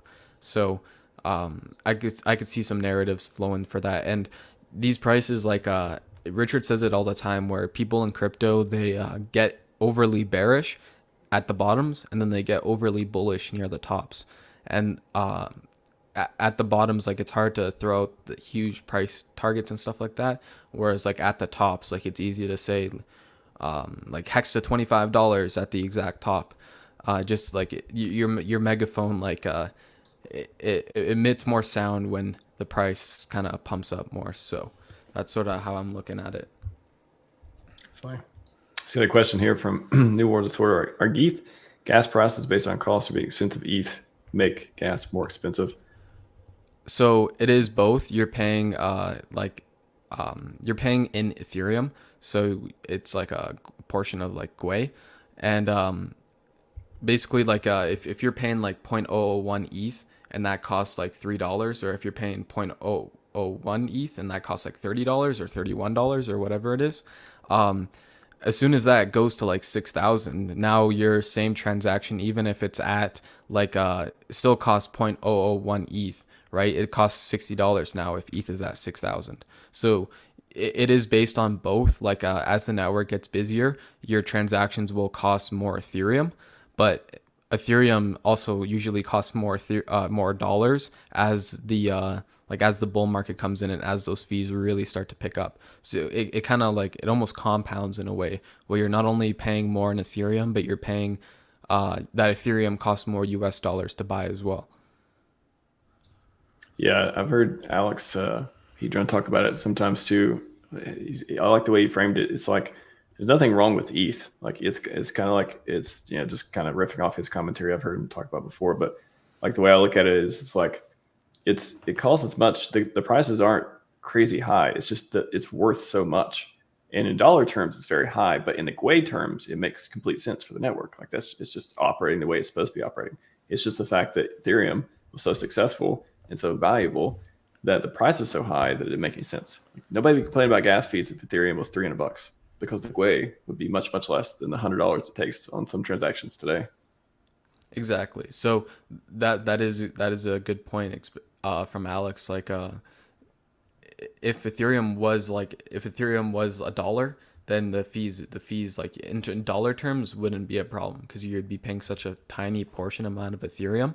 But since Ethereum did do insane gains, like you're basically stuck having to if you're coming into the system and you don't already have like a bag of Ethereum, you're stuck having to buy the Ethereum to pay the expense. You're stuck having to buy the expensive Ethereum and then use that to pay for basically expensive gas.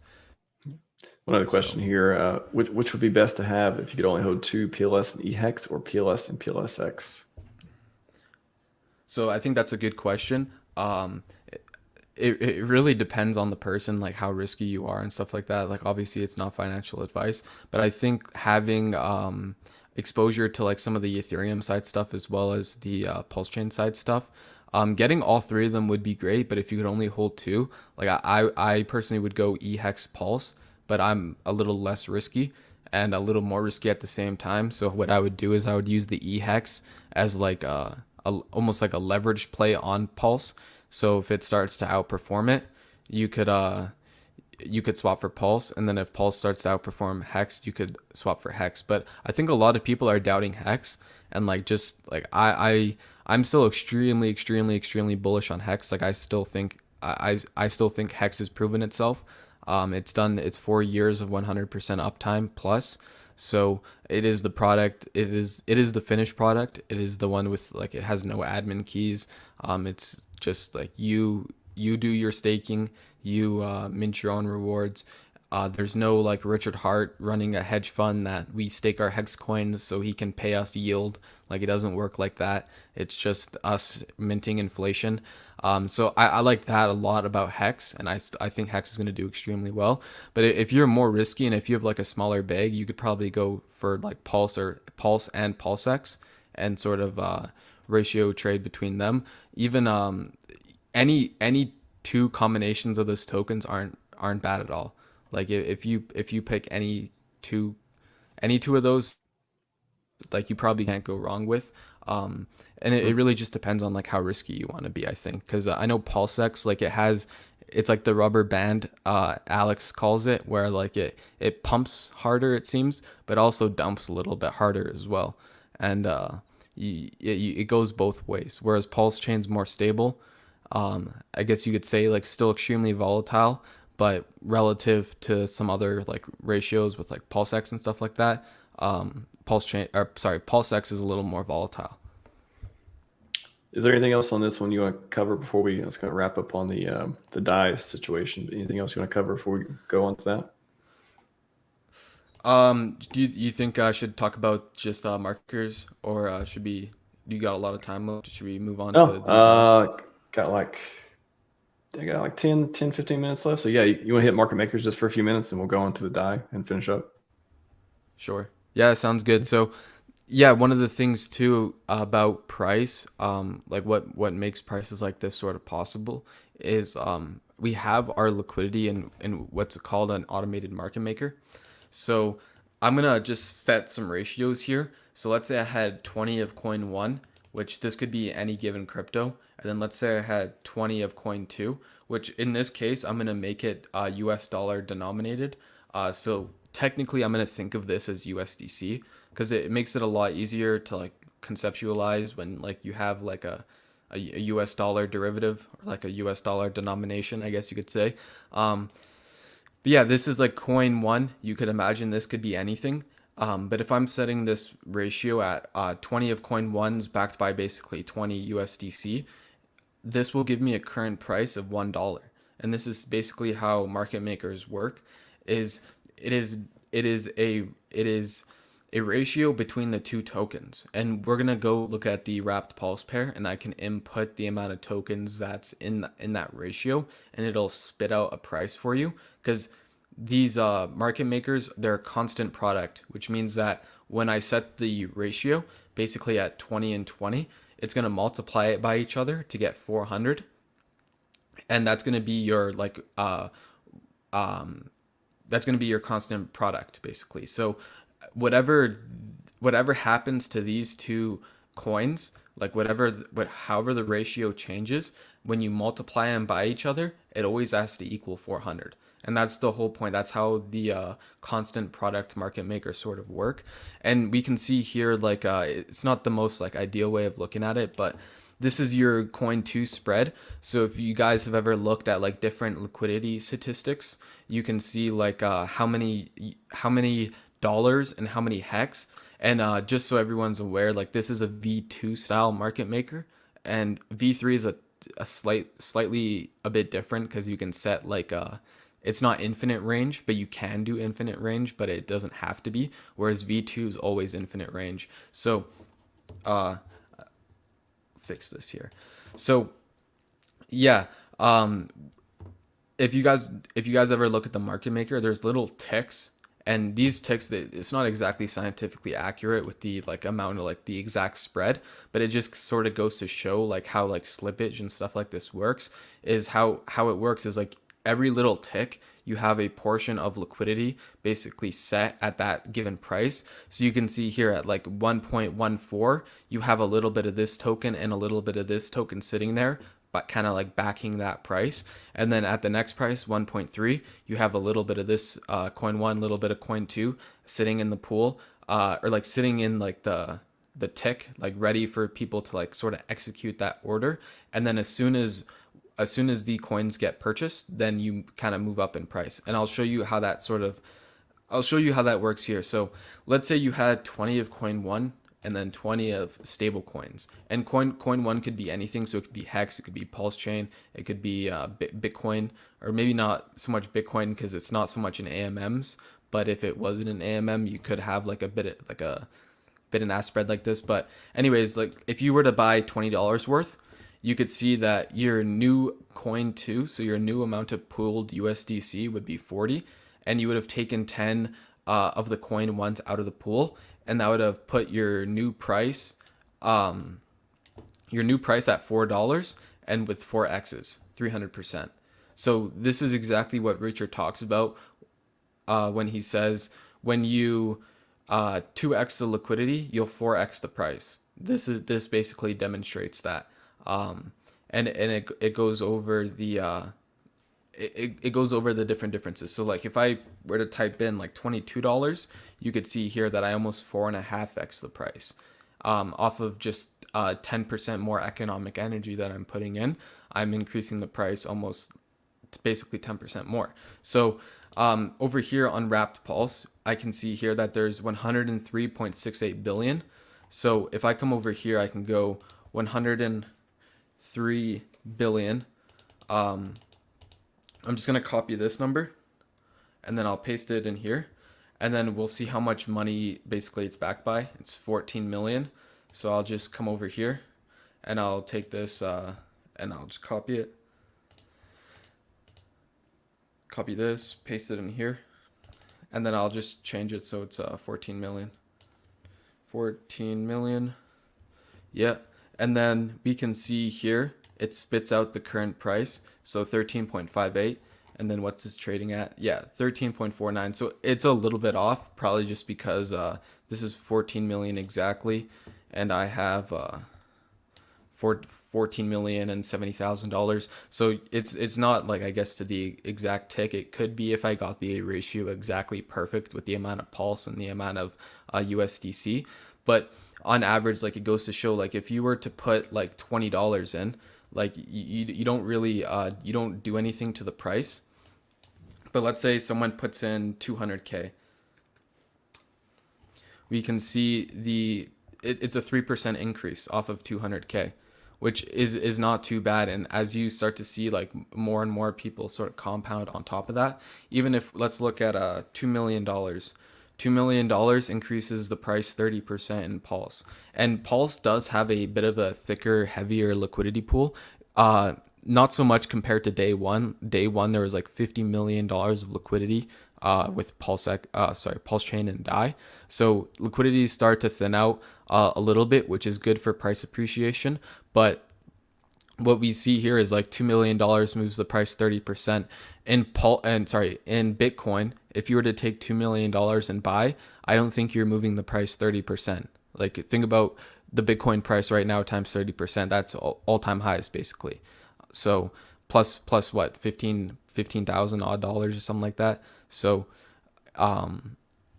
you're probably not moving. You might move the price 3% or 1.5%, or maybe not even that on Bitcoin, right? So Pulse Chain, it is a lot lower liquidity, and it doesn't take that much economic energy to pump this stuff up. Like I don't know about you guys, but a 30% pump from here would be it wouldn't be bad. Like we could go measure on the chart and see what that would bring us to. So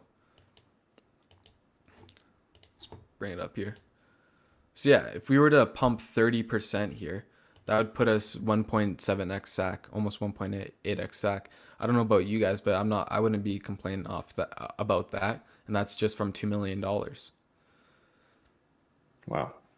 Yeah, if we could just get that, if we get those up percentages and daily candles for about 6 months straight, that'd be pretty cool. Wow, man. No, thanks for going over how this stuff works. I think super interesting to learn like the different pieces that are behind the price movements and otherwise. Like, yeah, super cool. Yeah. So, yeah, I think like it's important to sort of understand, especially when you're looking at like different pools and stuff, because it's not only understanding the price in dollars, but it's understanding the price in Pulse Chain and even understanding the price in HEX. And looking at the pricing of cryptos in different cryptos, because if you look at like stocks, they're all like cash derivatives kind of in a way, or like they're all cash denominated. Like you can't swap your Tesla stock directly for Apple stock. Like I don't know if a direct trading pair exists for that. Like I don't know what the ratio would be, but in crypto you have exact trading pairs for Pulse Chain to Ethereum, for HEX to ICOSA, for ICOSA to Hedron. You have direct trading pairs, so you can trade one direct asset for another direct asset without having to go through the US dollar or USDC. So I forgot where I was going with that, but it'll come back to me. But yeah, the prices the prices will pump. The green candles will come. I forgot where I was going with that, but it'll be back. It'll come back to me. A good save with green candles will come. I would like to see them. I'd like to see them. I would like to see more of them consistently. But I think that's, again, I always think hopefully 6 months, a year from now or so, we'll look back in January, February, March and stuff and just be like, wow, if we only knew, like if we only knew this looks like a perfectly, up and to the right chart that's primed to pump and then pumped. Like, I hope we look back and see that and just be like, how did we ever doubt this thing? Exactly. And I think a lot of people are doubters. Even back when Hex launched, like you had a lot of FUD, and Pulse Chain. It's the time. It's the time it's gonna prove itself. Like I feel like we're here like we're like that one guy. Like I don't know if you've seen like the memes or whatever of the dude like Bitcoin just hit $100. Like this is crazy. Like and he like flips the camera and it's like the chart of Bitcoin at $100, and then I feel like we're these dudes right now, just like talking about like how great this stuff is, but like we feel like even this is like good, but like it's maybe nothing in comparison to what comes. But yeah. like I was saying earlier, pay attention to not only US dollar pricings, but crypto to crypto pairs, because yeah, like I was saying, this where I was going with this, in stocks, you don't have direct stock to stock or like pair to pair like trading like that. So it's interesting in crypto, and that's what makes us different, and that's why like this liquidity bonding stuff, that's why Hart's law works so well. It's because when you especially when you're paying attention to the prices in these stuff, and like the different assets, and like when you're paying attention to the price and pulse, you can find where value's at and you can increase your pulse, which is important. Especially for the like if you're looking for mad gains, like you could probably make a little bit more pulse potentially like buying hex and then waiting for hex to outperform pulse, or vice versa. Then maybe you could like DCAing type of thing, or maybe not. Like it's not for everyone. Like looking at the ratios and stuff, like sometimes US dollar is just easier, but I do think like once you get more advanced, you have to really pay attention to the ratios, because even I just showed you on the street, on the spreadsheets, like even if the ratios basically stay the same and pulse chain does like a 10x to 100x ETH, like just by the ratios alone, you saw like the US dollar prices. So it's looking up for pulse chain. It's looking up for sure. Up and to the right. That's man, I certainly hope so. We got some time for it. Well, speaking of that, something I want to cover before we call it a stream. Amazing stream, by the way, everyone. If you just got here or you got here 30 minutes ago, rewind. Ton of gems in this one. But yeah, I woke up this morning and I saw a little bit afterwards. I saw Money Gang tweet, "Richard's moving funds into Aave," and I'm like, "What?" I started looking at the pictures, looking at the transactions. I'm like, huh, interesting. And then all the things about Aave and pairing and PDAI versus EDAI and the percentages and the yield and like all this stuff just started coming up in mind. And then also Storyteller 17, shout out to Storyteller 17, wallet directly related to PulseChain Sacrifice, moved 704K DAI into Fresh Wallet, and then went to the Compound protocol. And then another wallet directly related to SAC funds split 28 million DAI into two Fresh Wallets and deposited funds into Aave. So Aave, Compound and Aave are one of the oldest lending protocols. You get percentage on stable coins, all that stuff has the transactions. The stuff here, big moves happening, and of course, our friend Somi. I was telling Kong, I was like, I'm pretty sure somebody's going to cover this at some point, and I'm going to get another take on this. So it'll add to the conversation. And his is basically talked about that, and then his interpretation. Richie's turbo bearish on Bitcoin and ETF halving dump. He's parking stables earn yield portion while the rest of the market dumped by BTC. Probably like to deploy this in the midst of poopy dump.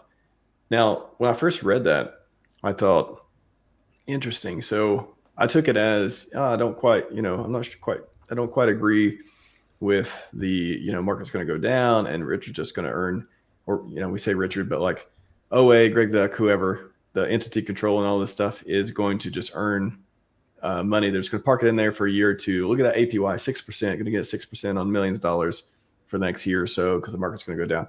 The first thing that may come into people's mind is something like, oh, this is just a move to go accumulate capital over time to get a good rate on stablecoins and stuff.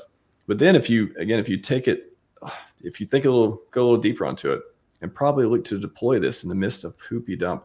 So I think what he's also saying here, pointing out, hey, maybe sideways, maybe crypto goes up, maybe it goes left, right, sideways, whatever. But also if, again, reading on Richard's recent tweet, decorrelated question mark with ETH, if we are decorrelated and dumps happen for Bitcoin, crypto broadly, whatever is happening, and then you have these stable coins getting deployed, moves are being made in different ways. And there's all this, like, I'm not really going to touch on the different theories around stable coins and pairing and liquidity, all those. There's a ton of stuff of that. Videos I posted even recently about Richard talking about liquidity bonding and Hart's law around that and stuff. But this, I guess the question is, Kong, what is your take on there's a whole bunch of different things that could happen with stable coins, but if they get deployed, they're in Compound and Aave and stuff right now.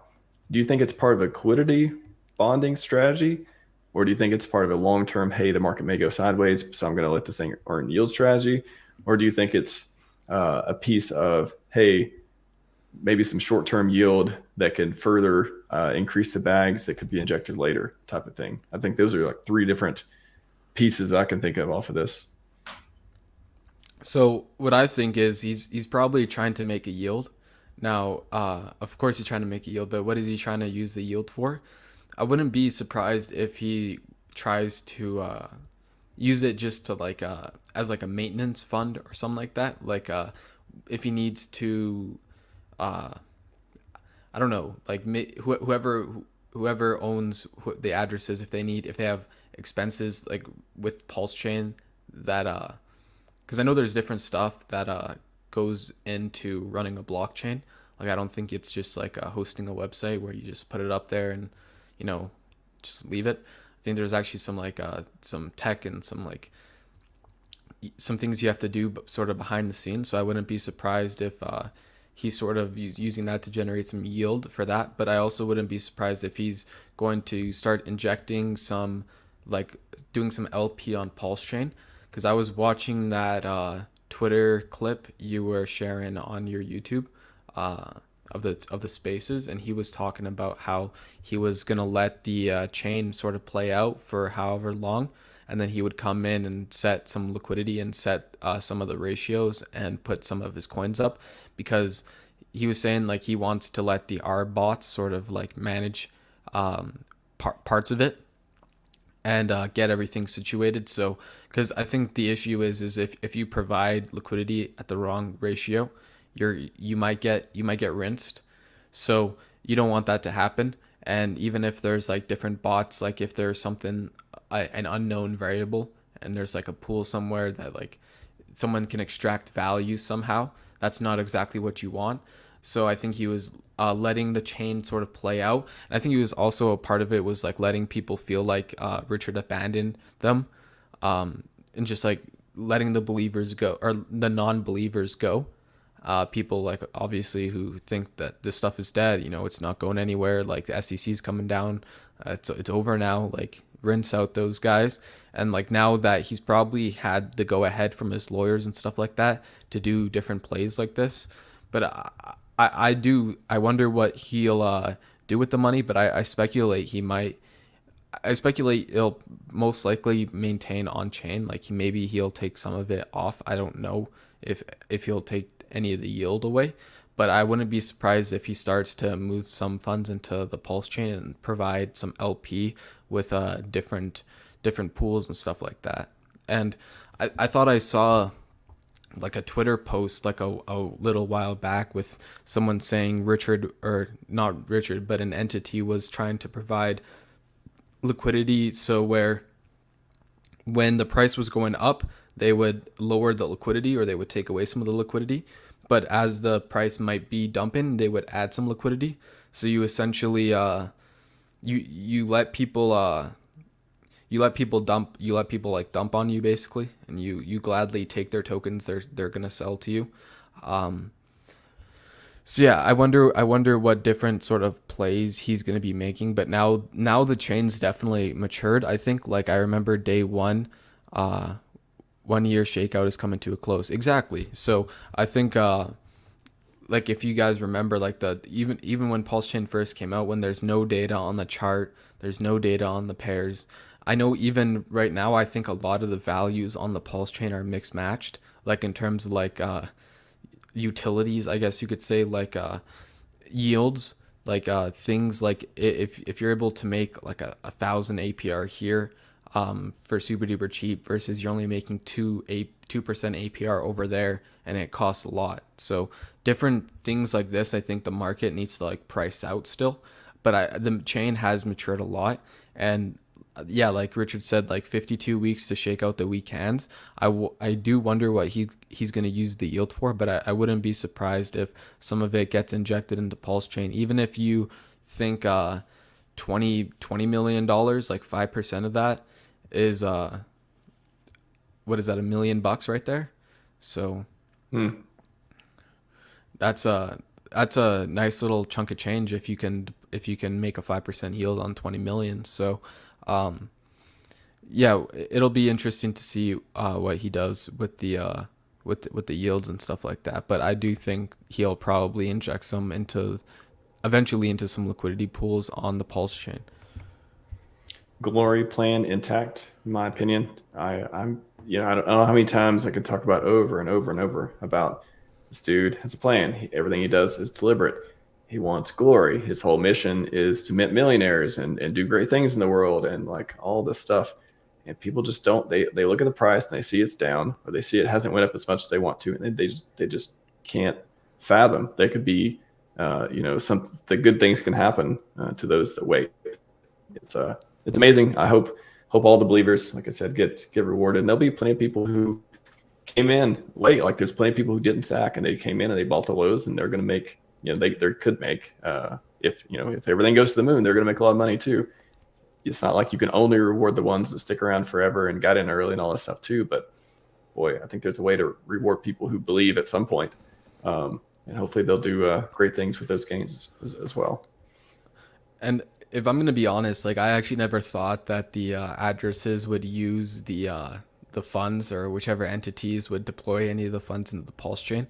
Like I had actually zero expectations of that happening.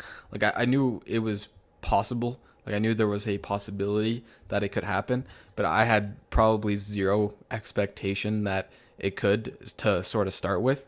But now, like if we're looking at that like possibilities versus probabilities, like it's no, I still don't expect them to like bridge over or anything like that. Like I don't expect it, but I do think it's way more probable in my eyes than if I were to think back 6 months ago.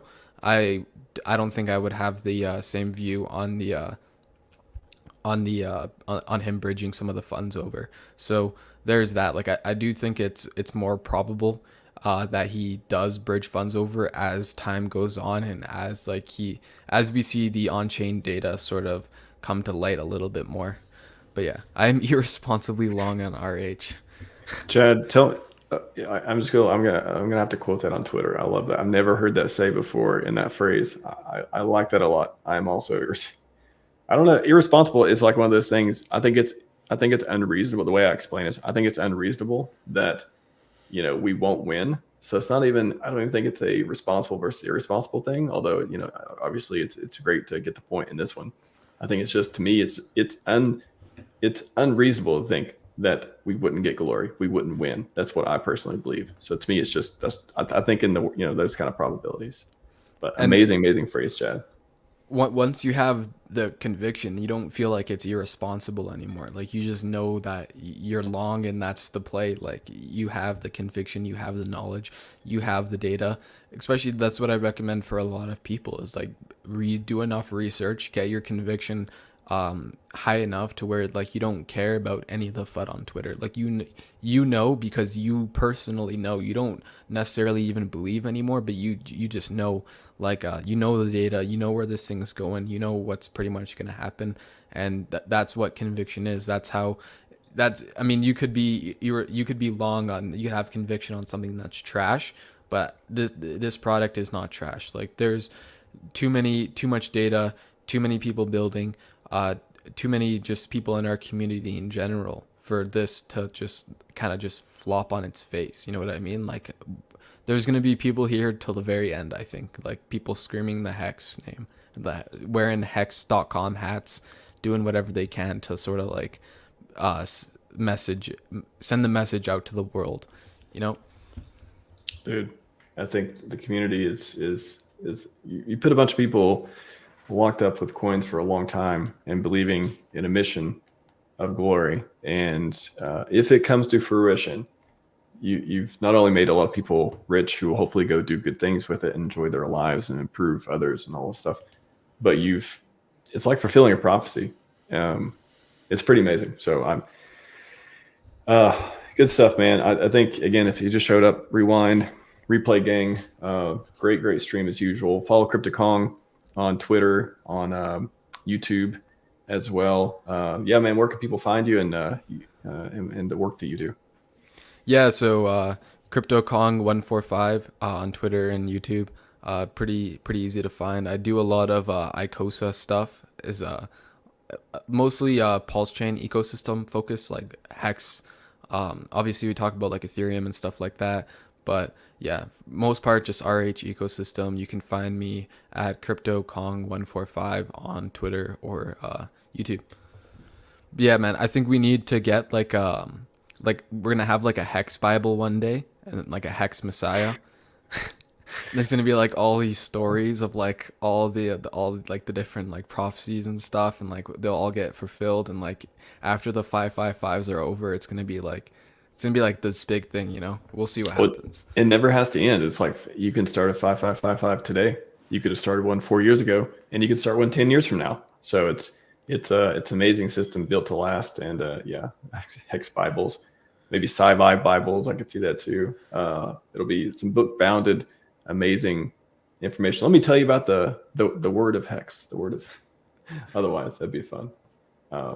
Anyways, Yeah, everyone, that's all we got for you. Go ahead.